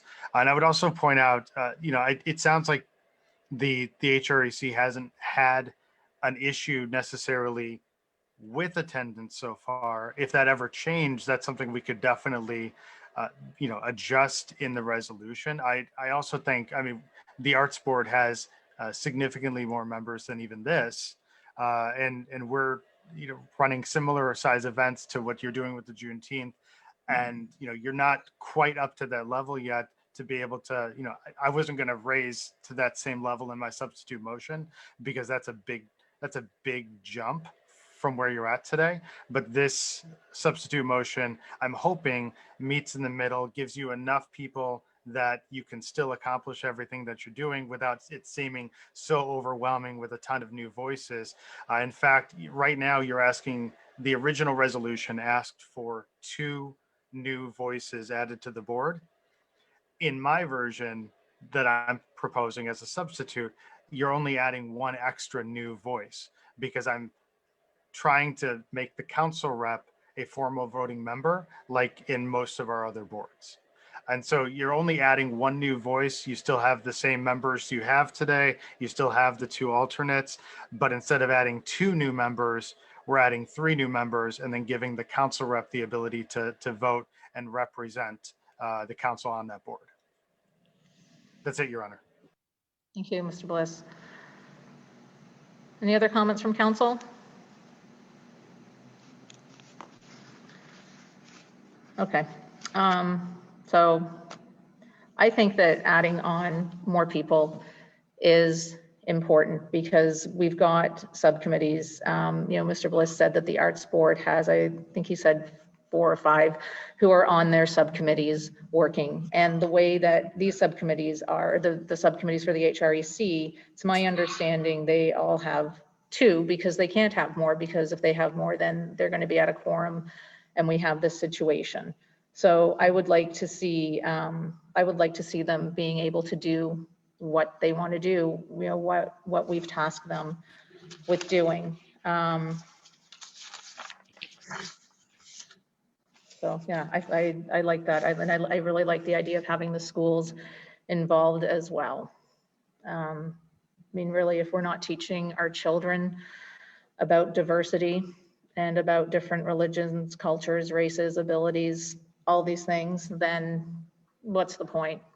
If we're not teaching our kids. So there's no further discussion on the substitute motion.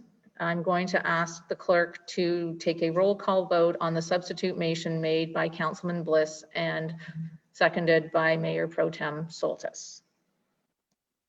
This is for the substitute motion. This is for the substitute motion. Councilman Bliss, Yes. Councilwoman Clark, No. Councilman Corbett, Yes. Councilman Gettings, Yes. Councilor Rohrbach, Yes. Mayor Pro Tem Soltis, Yes. Mayor Grafstein. I vote yes, motion carries. Thank you. Next up, D3, Finance Director, prepayment and redemption of 2010 automated water meter readings system general obligation limited tax bonds. Mrs. Marsh, do you have a report? Yes, the city issued bonds in 2010 for a citywide automated meter reading system called AMR, with annual payments scheduled through fiscal year 2025. The bond covenant includes the right for the city to redeem the remaining bond amount by resolution, saving the city future interest cost. If the calculated redemption amount of $652,800 is paid by May the 1st, the Water and Sewer Fund will save $53,800. The current fiscal year budget includes funds for this redemption expense. Redemption notice must be given to the paying agent no later than March the 1st, 2021. To save $53,800 in the Water and Sewer Fund and to meet the April 1st, 2021 deadline, staff and I recommend that City Council approve the resolution authorizing prepayment and redemption of the 2010 General Obligation Limited Tax Bonds. Thank you. What is the wish of council? Your Honor? Mayor Pro Tem Soltis? Yes, I'd like to make a motion to approve the prepayment and redemption of the 2010 automated water reading system general obligation limited tax bonds, with the savings calculated to be $53,800 in the water and sewer fund. Thank you. Is there support? Your Honor. Mr. Corbett? Support, ma'am. Thank you. Motion has been made and seconded. Is there any discussion? All right, seeing none. Clerk, can you please take a roll call vote? Yes. Councilwoman Clark,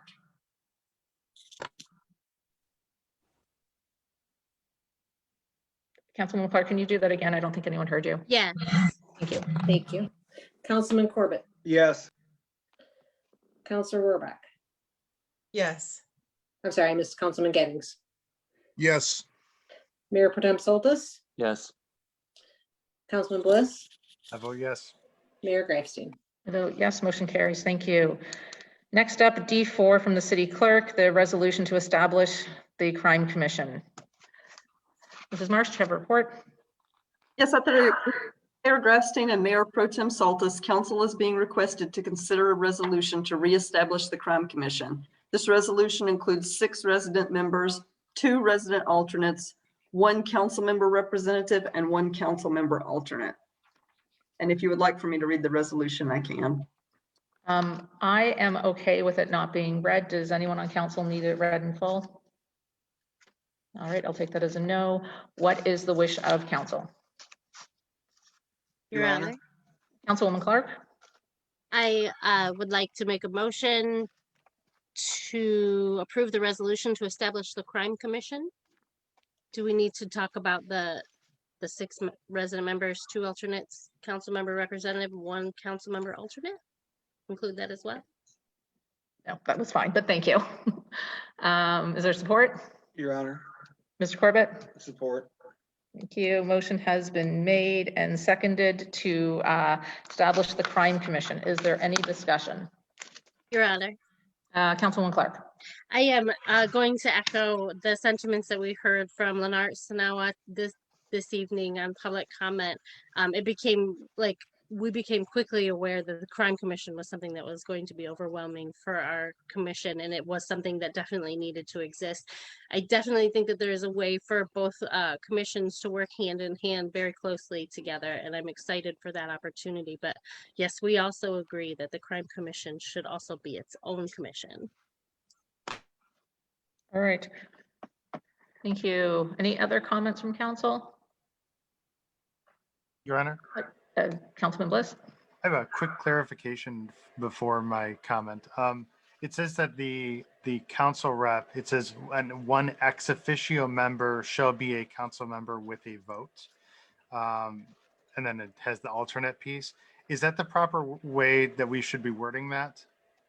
Just as a question to the city attorney, is it an ex officio member if they have a vote? Mr. Sherman? No. We're going to take another look at the wording of it. An ex officio member is one that does not vote. If the council member is going to, as you said in regards to the last resolution, if the council member is going to be an alternate and have a vote in lieu of the original council member, it has to be an alternate member. Yeah, ex officio. That's what I thought on the clarification. It's what section 2A1. It looks like it is the board makeup. If the maker and the second would agree to the change, I think you would just need to, and correct me if I'm wrong to the city attorney, you would just need to remove ex officio from that phrase. That is correct. Okay, Councilwoman Clark, are you okay with that? Thank you. Mr. Corbett? Yes. Thank you. All right. Your Honor. Councilman Bliss? Now that the housekeeping's done, my comment is that I know that we have this immense need for the crime commission. And I support this, and I appreciate that we tried bringing those two boards together with both very large missions that have such a significant overlap. I think it was a worthy attempt on our behalf. But one thing I would like to carry over on this, we saw in the HREC resolution that they're still going to be reviewing crime statistics and having that dialogue based off of crime statistics in the city. I would like this new crime commission and the HREC to have a joint meeting at least once or twice a year. I think the city would benefit from those two boards having a dialogue.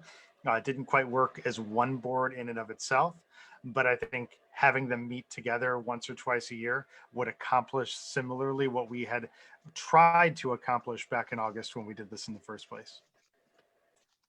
I think that's a good idea. I actually think that the HREC, all boards and commissions should be doing, joint projects and where they can. And I'm not really sure who the crime commission would be working with outside of the HREC, perhaps with the ECC figuring out a way to make a safer garden, but not really sure how that would work. So thank you. Any other comments, discussion from council? All right, seeing none. Clerk, can you please take a roll call vote? Councilman Corbett? Yes. Councilman Gettings?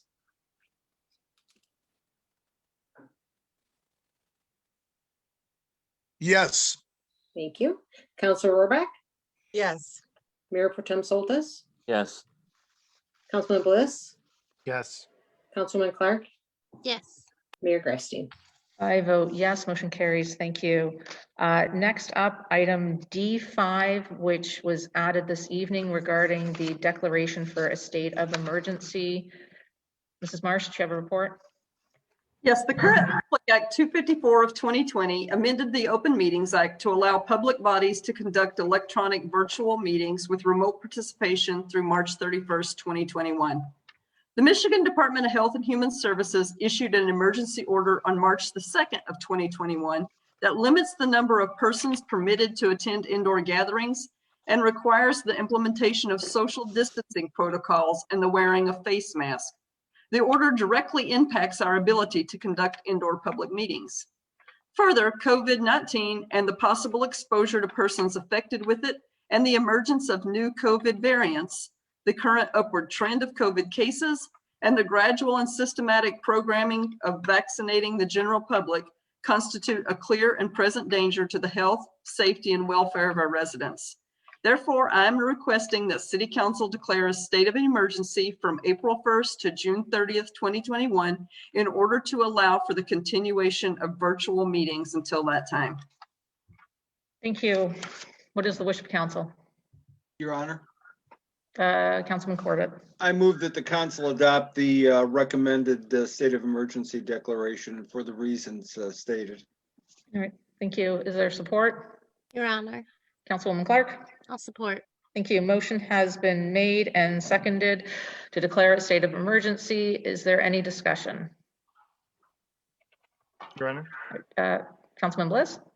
Just really quick. I'm obviously anxious to be able to get back in person. I know a lot of our residents are, and we have so many residents that are seniors that, you know, are unable to hop on calls like this, but might have been at our council meetings in person.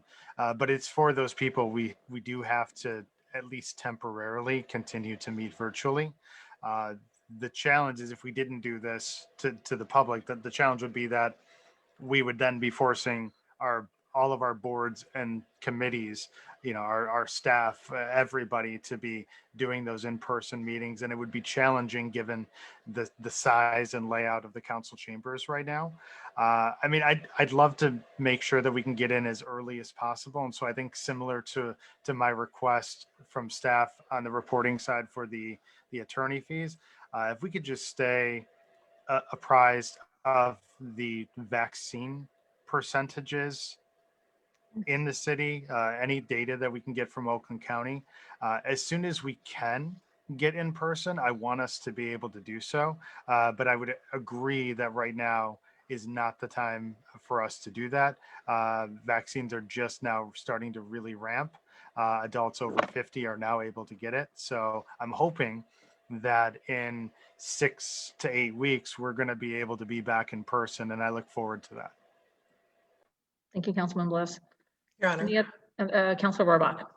Yes, I would like to echo some of what Mr. Bliss said. I'm anxious to get back in person, but also I understand that this emergency declaration covers anybody within the jurisdiction of the city. So it's important for us to do this. I also would think that this allows us to continue holding meetings virtual through June 30th, but it doesn't require us to hold virtual meetings until June 30th. So like Mr. Bliss said, if our, right now the COVID numbers in our area are going up significantly, I think, in correspondence to a lot of, sports opening and schools reopening and things like that. So, but the hope is on the horizon. People are getting their vaccines, and I'm certainly in support of doing this to keep people safe for as long as we need to, but also understanding that it doesn't have to go that long. If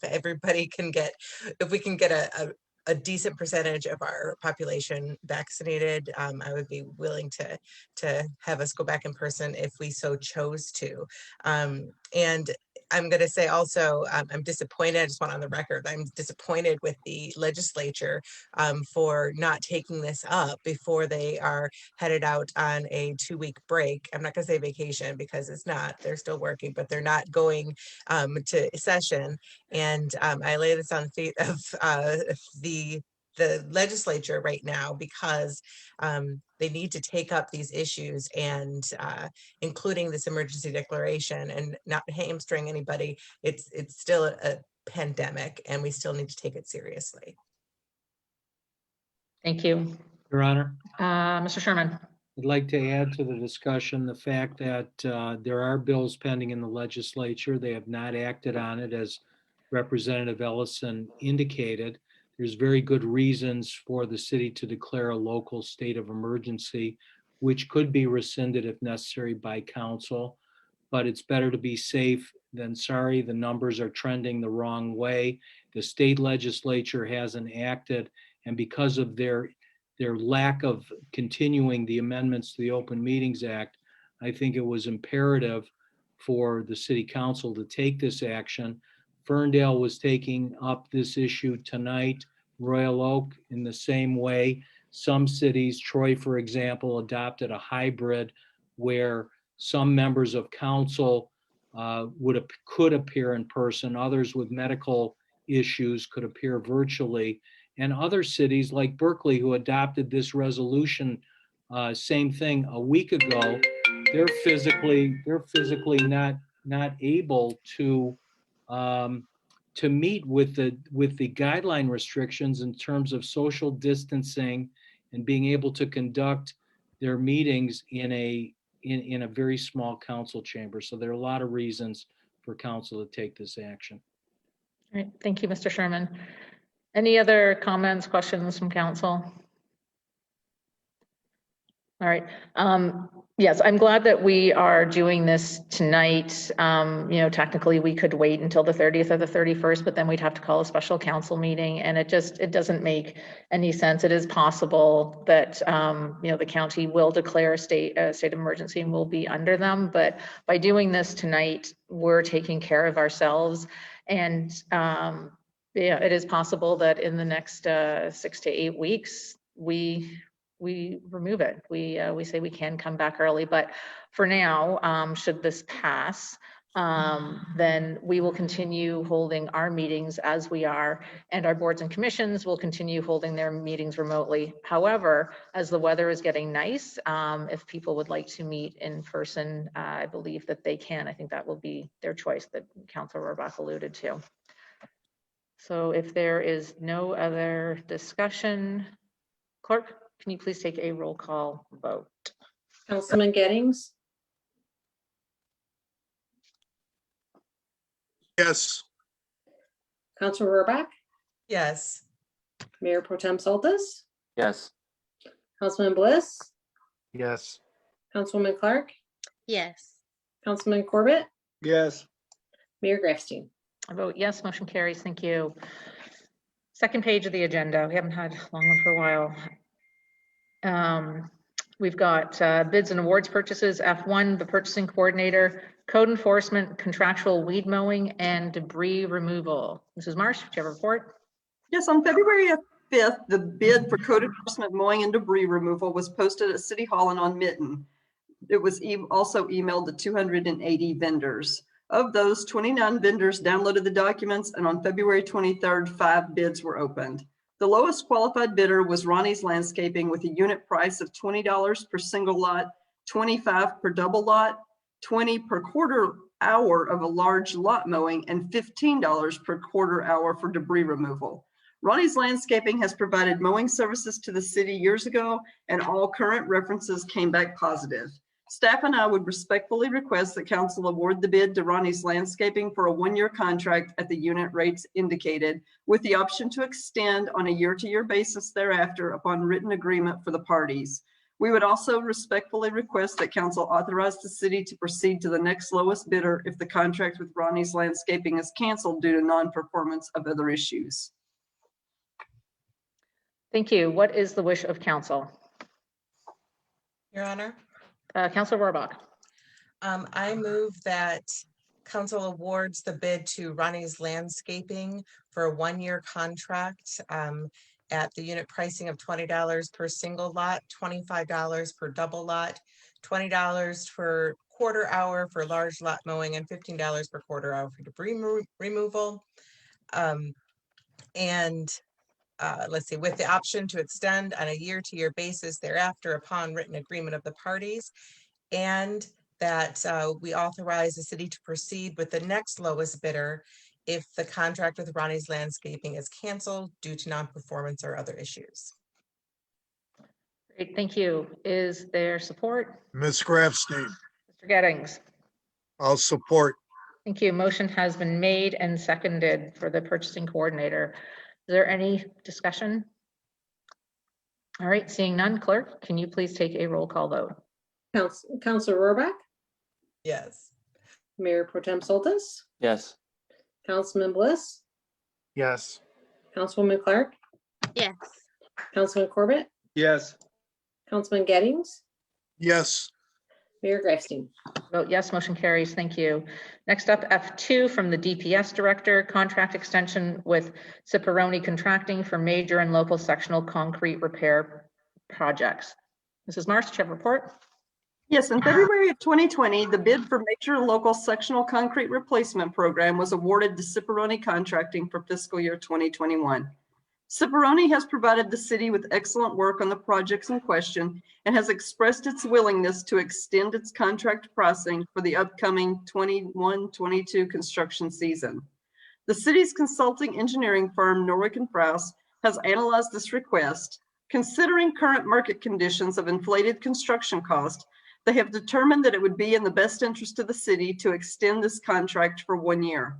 Further, Ciparoni experienced delays at the start of the construction season, as did all construction contractors due to COVID-19 pandemic, and still has work to complete this spring. An extension would allow a smooth transition from the completion of the 2020 projects to the 2021 projects. Based on the quality work provided by Ciparoni and the inevitable price increases if this contract were rebid, staff and I concur with the recommendation of our consulting city engineer and request that council award the contract extension to Ciparoni Contracting of Southfield, Michigan for the upcoming major and local sectional concrete replacement program, contingent upon budget approval for these projects. All right, thank you. What is the wish of council?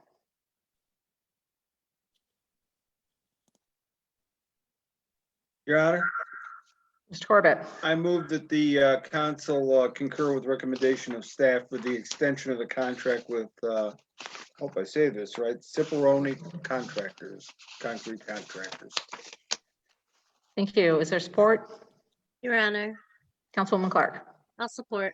Thank you. Motion has been made and seconded for the contract extension with Ciparoni Contracting. Is there any discussion? Your Honor. Your Honor. Mr. Sherman? You're on mute. Sorry about that. Staff is requesting that the bid award be contingent upon budget approval of these projects. Your Honor, I'd incorporate that language in my motion. Thank you. Councilwoman Clark? Yes, I'll still support. Thank you. Thank you, Mr. Sherman. Councilman Bliss, you were going to say something? Yes, Your Honor, thank you. One of the things that was mentioned in the recap that we just heard was their high level of quality.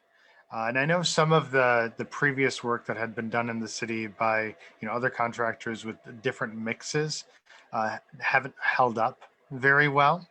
And so I'd love to hear from our staff why Ciparoni has been able to do such a good job and what we can expect as we continue to use them through the years. Thank you. Mr. Almas, if you could address that.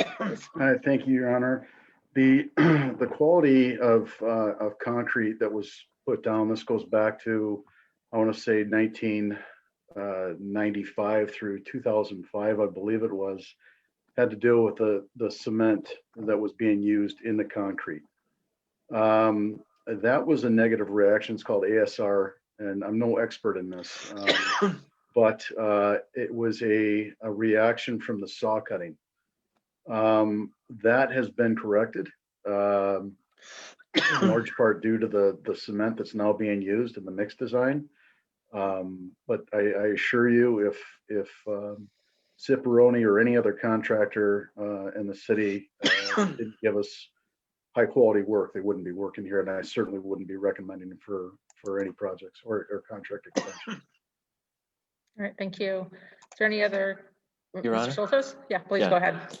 So with staff, if they could answer, did they do the cement work on the sidewalk area on Stevens and DeQuinder, or excuse me, 12 Mile 12 Mile and Stevens on the northern side of it, northwest side. Did Ciparoni do the concrete sidewalk work on Yeah. 12 Mile? The Yeah, north 12 side? Stevenson. 12 and Stevenson, that corner there.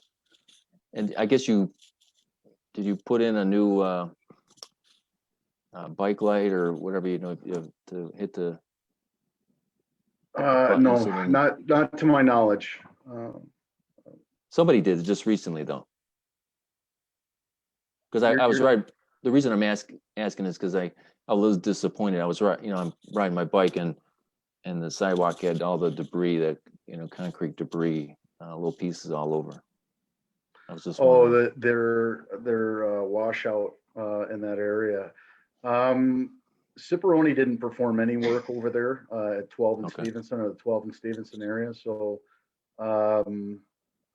I don't know who was working over there recently, but I can look that up and get back to you. And in fact, I can make sure that gets cleaned up. Thank you. Thank you.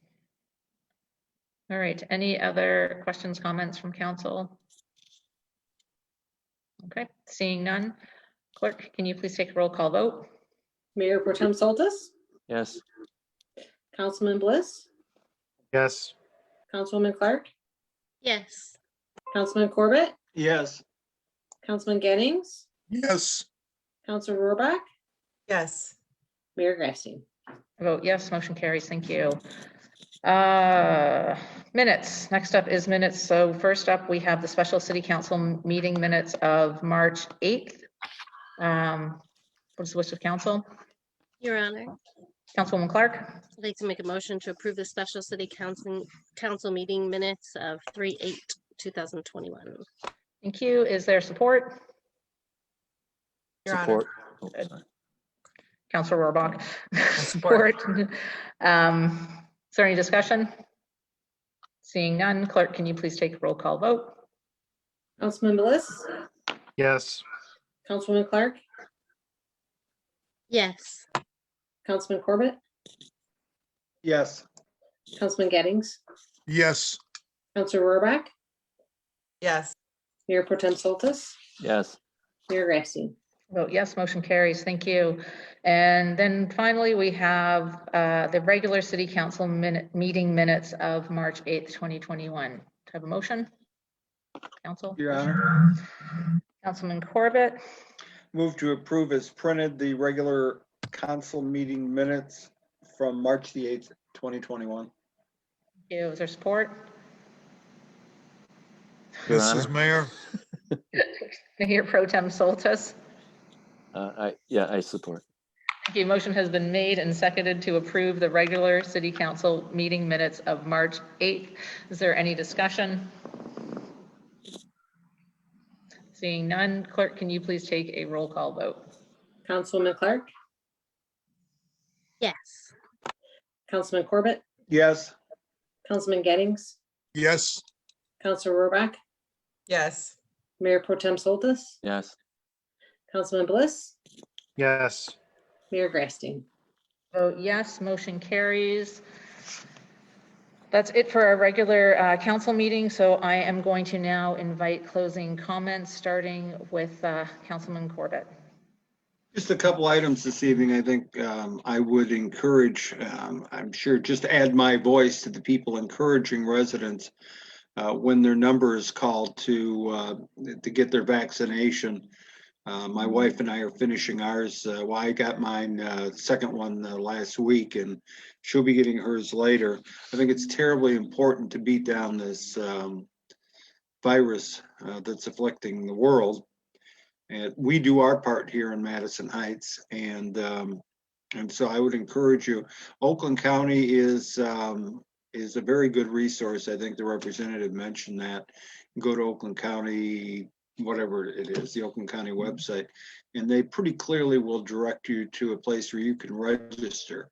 A number of the hospitals, I know Beaumont, I believe Ascension, have that too, where you can register with them. So there's no lack of it. I don't know. I don't want to get into any vaccine debates or anything. It just seems to me, my evaluation, was my chances are a lot better with that vaccine in me than without. And I think the numbers just simply dictate that to be true. So anyway, I certainly would encourage everybody when they get a chance to get their shots. It's for themselves, if not for themselves, and certainly their loved ones who may be at risk. That's all I have this evening, ma'am. Thank you. Thank you, Councilman Corbett. Councilman Bliss? Yes, Your Honor. A few things tonight. First, I think one of the joys of doing these Zoom meetings in the interim is, we get all those, fun interruptions, like, the city attorney's phone ringing or Councilwoman Clark's dog's appearance. I thought was super adorable. She literally like lifted the dog right right over. That was awesome. So I'm going to cherish these memories, but I cannot wait for us to get back into council chambers. Even though there won't be cute dogs. So there's probably still going to be phones ringing though. I had a great time joining the town hall. That was the brainstorming session for what we're doing with the library with the Kaboom grant. My kids and I attended, and they loved every minute of it. They're like, I get to do a meeting like Daddy, and they were very, very forceful in their opinions. It was a fun time, and I honestly really appreciated all of the residents who attended. We had so many kids. Every member of council, I believe, with young children. All of our young children were on the call, and it was just a really, really cool, I think, sign of things to come. And it showed not just the willingness of the city to listen to everyone, but I think it's our focus as a city on getting this right for the kids that'll actually be using it. And so hearing from them, I thought was excellent. And I'd love to see us do that more, when we're talking about things like playscapes at parks and that. I loved that entire discussion where it's either or, and what would you like to see, this or that. The kids really enjoyed it. And I think, I can say as a council member, and I also think from the staff perspective, we got a lot out of it. And so I'm really appreciative of that. I also want to report a nice arts board update. We had like 50 amazing local musicians apply to perform at Trail Tunes this year. That's absolutely incredible. Some of the most amazing talent too. It took me, probably 3 hours to get through all of them. Our subcommittee is ranking them. We have a fun scoring system and all that stuff that goes into play.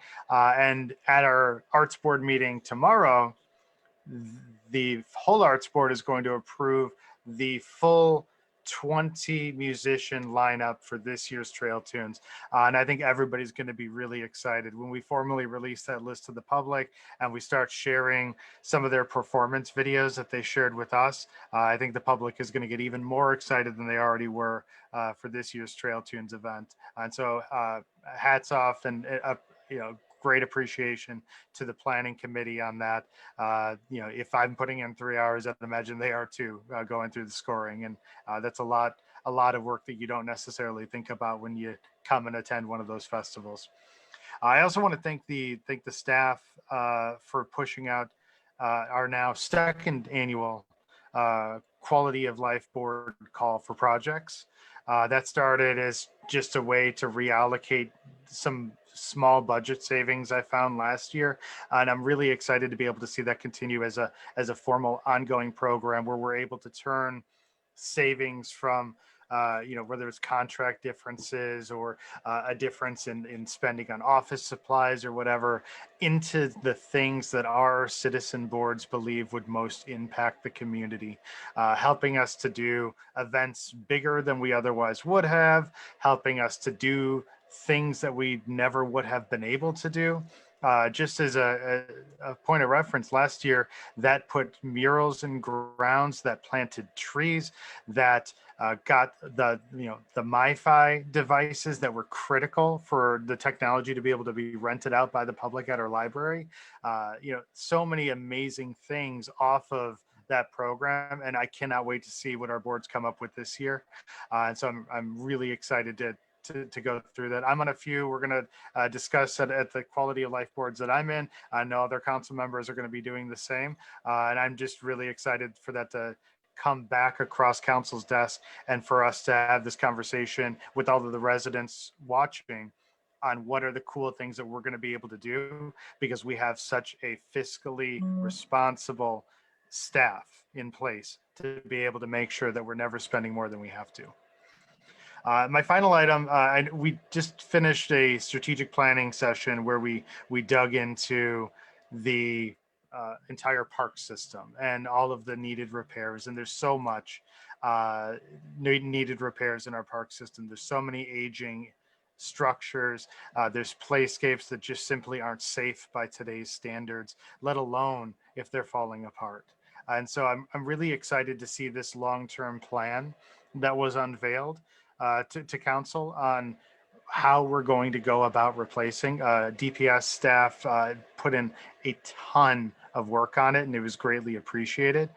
The one thing that I will say for our residents, was missing for me, and I think is going to be just a continued thing that we have to discuss in each of the surveys we've done for the parks, in every survey in the last 5 years. The two things that our residents continuously want to see are having a place to go, like a community center type of building.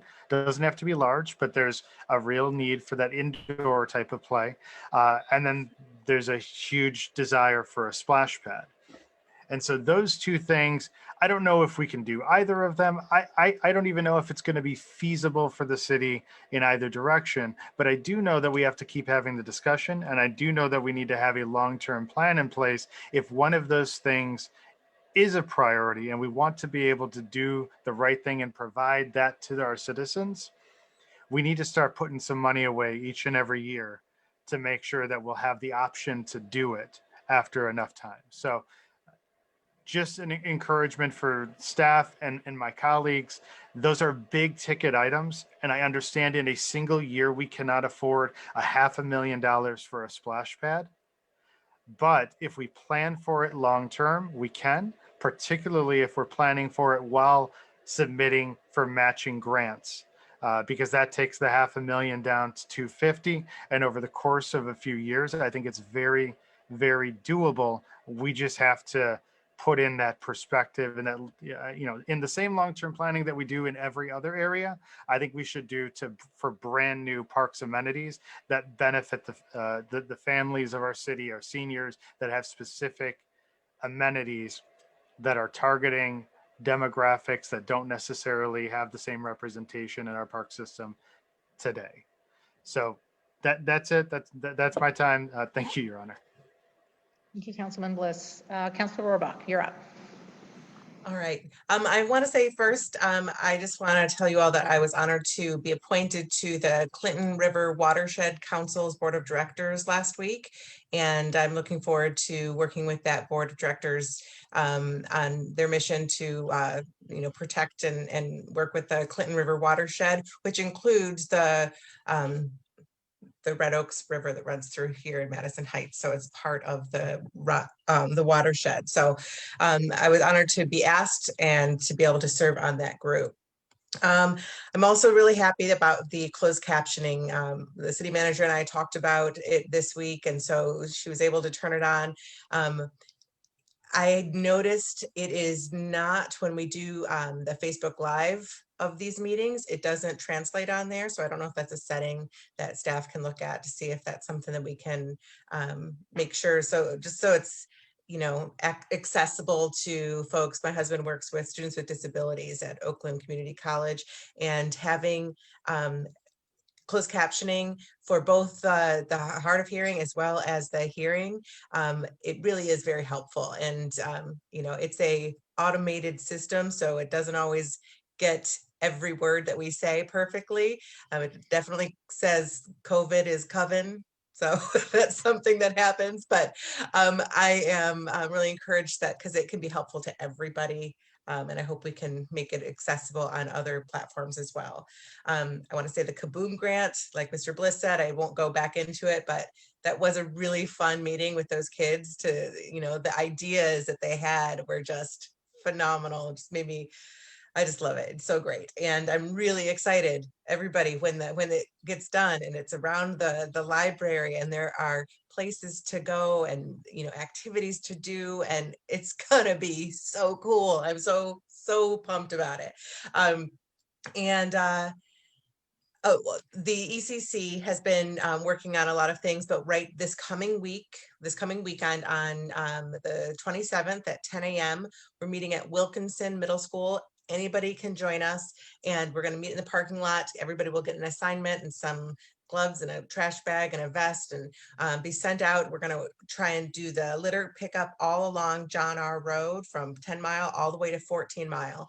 I personally drove around the city, just about every road in the city last week or a couple weeks ago to make sure we knew which parts that we wanted to focus on for cleanup. And that corridor, that John R. corridor, is the trashiest right now. You can see just like over the course of the winter, litter really builds up. And so this is something when we have a contractor that's going to come out and do, you know, the whole city, but this part here, when people take responsibility for their own neighborhoods, for their own community, it builds camaraderie. It also builds ownership. And so I hope that everybody who wants to will come out and join the ECC, and folks who want to come out and help with that. The ECC is also working and talking about options for using native gardens and pollinator plants and things like that in some of our street crossing areas, so that we are creating space for a safer crossing for pedestrians. I just want you guys to keep an eye out for that, because there are some really good ideas that are being floated right now, and I'm looking forward to, again, creating this place making that we have the ability to do using some of our things that will, like ecological things that will help improve not only people's quality of life, but the environment here in our city and make us a greener city and all of those things. We're also talking, there's some big news coming up pretty soon about some butterfly stuff, so keep an eye out for that. I want to make sure everybody remembers that Parks and Rec recreation is open. They're registering folks for classes right now. So if you are interested in getting your little ones or yourself enrolled in a Parks and Recreation class, please do so. It's up and running. And in particular, I wanted to note that the Run for Health 5K, Run for the Health of It 5K for the city is coming up in April. You can sign up for that on the Recreation website. It's like, I think it's $35 to sign up, and they have a staggered start at our nature center. So they're going to make sure that it's, you know, safe for everybody that's going to be out there, but I'm looking forward to that. So I hope that others will join us. In addition, for parks, veterans, and anyone over the age of 60, you can get a free pass to Oakland County parks, and it's good for the whole year. Please, I encourage anybody who is eligible to that to get one of those passes, because those Oakland County parks, you know, they're all over Oakland County, from Stony Creek all the way over to, I don't know, I can't think of a western one, but they're all over the place. And you can get, you know, they've got beaches, they've got trails. The weather's getting warm. Please take advantage of that. And HREC. So we have the Juneteenth event that Kevin and Kalila, right, are working so hard, and Simone Moy, they're on the subcommittee, and they're doing such a phenomenal job working through all of that. And I want to thank Mr. Bliss for meeting with us to talk through some of the planning details of that. But it was mentioned before that they're doing the sign. You can pick up a sign for the fundraiser for the Juneteenth event on Saturday at Civic Center Park for $25. They're also on their website or on the Facebook page for Madison Heights Citizens United. You can grab t-shirts, you can grab swag. I think that there's a beautiful young woman in this city who is making rosary beads, like handmade rosary beads, and selling those as a fundraiser. So you can catch them all there on the Madison Heights Citizens United Facebook group is selling those, and all the proceeds are going towards that Juneteenth event. And finally, I was honored to attend the SEMCOG General Assembly this past week. Southeast Michigan regional efforts to, to be together and to work together to improve the regional outlook for all of us in the Southeast Michigan region. It was a really productive meeting. We appointed a whole new set of directors and the board for this year. But one of the big things that they talked about was how because Michigan is a manufacturing state, sometimes that has been, to our detriment for one reason or another when manufacturing was on the downhill. But because we were able to pivot so many of our manufacturing works in this area, we're seeing the economy come back quicker here than we are seeing it in many other places. Certainly our service industry folks and restaurants and things like that are still going to be suffering for some time. And I'm hoping that we'll be able to get back out there and to raise them back up, and everybody will be able to get back to work. But it's just really great to see that the core part of our industry, that is the main part of our economy in this area, is actually doing better than expected. And just a tip, I have had a lot of people have great luck using vaccinefinder.org to find an appointment for a COVID vaccine. So go get yourself one. Thank you. All right, thank you. City Attorney Sherman. Your Honor, I have nothing to add this evening. Thank you. All right, thank you. City Manager Marsh. I have nothing to add. Okay, City Clerk, Ms. Rotman. Nothing this evening, thank you. All right, thank you. Councilman Gettings, you're up.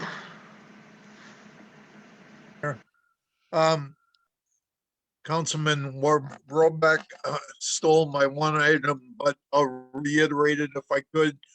The fun run or run at the Nature Center. Melissa, could I ask you for the date on that? 24th. 24th. It's a good way to get some exercise and get out and see one of our county parks. And it's very well organized, and I encourage everybody to sign up. Thank you, Mrs. Mayor. Thank you, Councilman Gettings. Councilwoman Clark? Yes, thank you, Ms. Mayor. The rest of our council members have done a great job of expressing all the positive, amazing, wonderful things that are happening here in our city, but my heart is heavy tonight because and I don't know if it's because of my work in the HREC and everything that I'm doing to help bring more equity into our city, but I'm seeing a lot of pain from our residents of color. And I'd like for everybody to sort of like reach out or even just think about some of what our residents of color are dealing with. Our city is 80% white, and the remainder of the population experiences racism on a daily basis. So we would like to think that we don't have racism here in our city, but we do, and it's rampant, and it's causing a lot of pain. Recently, we had a family bring questions that they were presented to their student in school that represented slavery in an extremely insensitive manner. Fortunately, that very brave parent was able to go to the school district and has begun conversations with the school board on including anti-racism education into the curriculum and finding other ways to help even with the responses to instances like these, because when our residents experience racism here in the community, they're not met with empathy, and they're not met with understanding, and they're not even met with apologies from the people who perpetrated on them. They're met with excuses, and they're met with qualifying the racist remarks, and it's extremely unsettling. The HREC is hosting the Juneteenth celebration in a way to celebrate our neighbors of color, and I'm excited about it. And I'm I can't wait to be able to be in that park celebrating our neighbors and celebrating the history of our African American neighbors. But Brian Hartwell, our former mayor, also left a really heartfelt comment on a post recently about our Asian American community as well, who we know is experiencing high levels of racism at this time.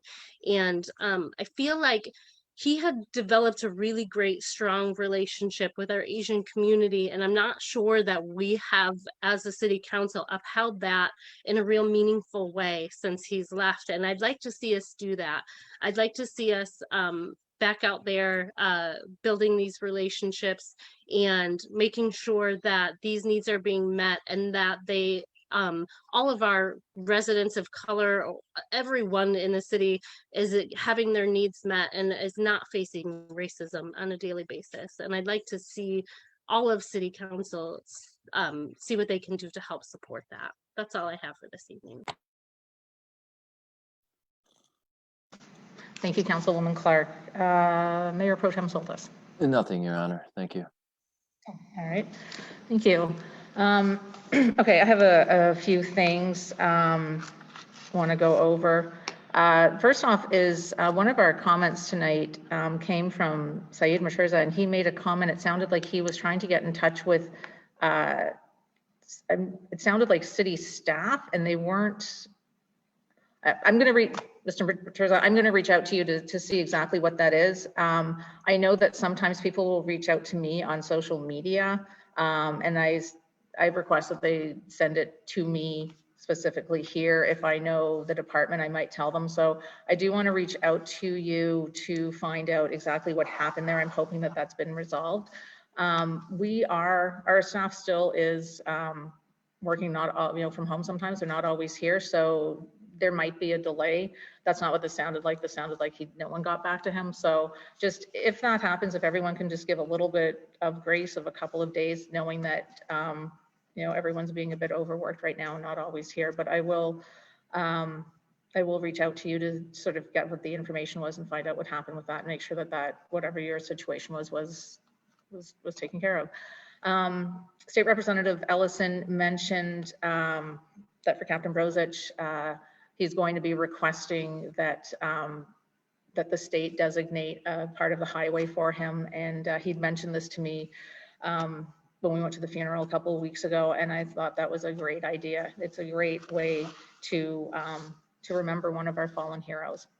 So at some point, I don't know if we're going to be contacted to help support that, but anything I can do to support that would be great. Councilor Rohrbach, congratulations on your appointment to Clinton River Watershed. That's great. Glad to see you on that council. They do some great things, and of course, I went to water school a couple of years ago, learned all about them, and then we got the grant, which we were supposed to be getting the rain gardens last year. Hopefully, we'll be getting them this year. So look forward to everything that you are going to be doing with that. Also want to applaud staff and whomever is responsible for the closed captions. I've been spending half this meeting staring at the bottom of my screen reading it, but it is very much appreciative. I guess it comes with the system, but yes, it's not completely accurate. So it's a start, and I do appreciate that that's been done. Our library is open. It's still limited hours. They ask that you only come in for half-hour maximum, keep distance. I stopped by on the weekend and they are keeping track. They have people coming. I guess we're still one of the few libraries in the area that is open. Not all the libraries are open yet. So if you do need to pick up or drop off at the library or use their resources, they are open. Please take advantage of that. In last year, one of the last things that happened last year before we were shut down is former Mayor Hartwell and I were going to attend an event to do a kickoff for the Wyland Water Challenge, and it was April 1st, and that got canceled. So it was rescheduled for the challenge to be in August, and so we entered that, and now they're back to April again. And unfortunately, with timing, when I found out the ECC had already had their meeting, and so they weren't able to put it on the agenda, but I'm hoping to get something together and have the ECC help promote that with me. It's basically the water challenge is, just we need to conserve water, and it's just getting people to be aware of that. So if anyone is interested, last year, what I did was maybe a 45-minute video, just had a couple of pictures of some of the youth in the city doing water activities with a couple of facts. Probably going to be looking at doing something similar.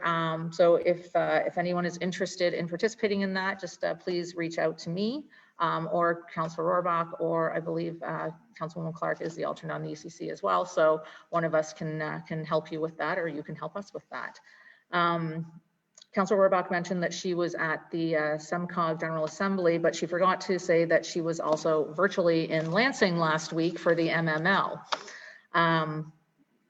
It was interesting. It's just, they're not the same. I think everyone can agree the conferences are not the same when we're not in person, but there were some really good sessions, and one of the sessions was about the Open Meetings Act, and they were talking about what's going to happen. This is only until the end of March. So that was really good background for when we were told, oh, we should probably declare a state of emergency, which we did tonight. So I do want to thank council for unanimously agreeing to approve that we have the state of emergency. And then finally, with respect to what Councilwoman Clark was talking about, I know that in the last year, we've heard a lot more about racism against African Americans, but unfortunately we had the situation with the shooting, and they're saying that it's not anti-Asian hate. That's really hard to believe, but it is out there. And I think since the start of the pandemic, it's been on the, well, I know since the start of the pandemic, it's been on the rise, but all hate crimes have. And I do think that we need to do a better job reaching out. I did that last week. I reached out to some of the different communities, Asian communities in the city. And I did reach out to Mayor Hartwell, former Mayor Hartwell, Judge Hartwell, because he did have some of the contacts that I didn't have. And so I do appreciate that. I think we really need to work to make sure that everybody feels included. We have, we also have the Islamic Community Center on DeQuinder, and I was there a couple of weeks ago talking with their board. We have a very, very small Jewish population. Apparently there's 200 of us here. But I know that speaking with some of them, there's also a rising anti-Semitism, not necessarily in the city, but just in general. So I think that everyone really needs to take everything with, just keep it in mind. Nobody knows what your life is like. Nobody knows what you're walking through, and you don't know what anybody else's. I wouldn't pretend to imagine to know what somebody else's life is. But just, keep in mind, there are a lot of people who are hurting, and just try and give people grace with that. I appreciate everyone who's come out this evening to speak. This was a long meeting. Our next meeting is, I'm not even sure when it is. Our next meeting is in April. It is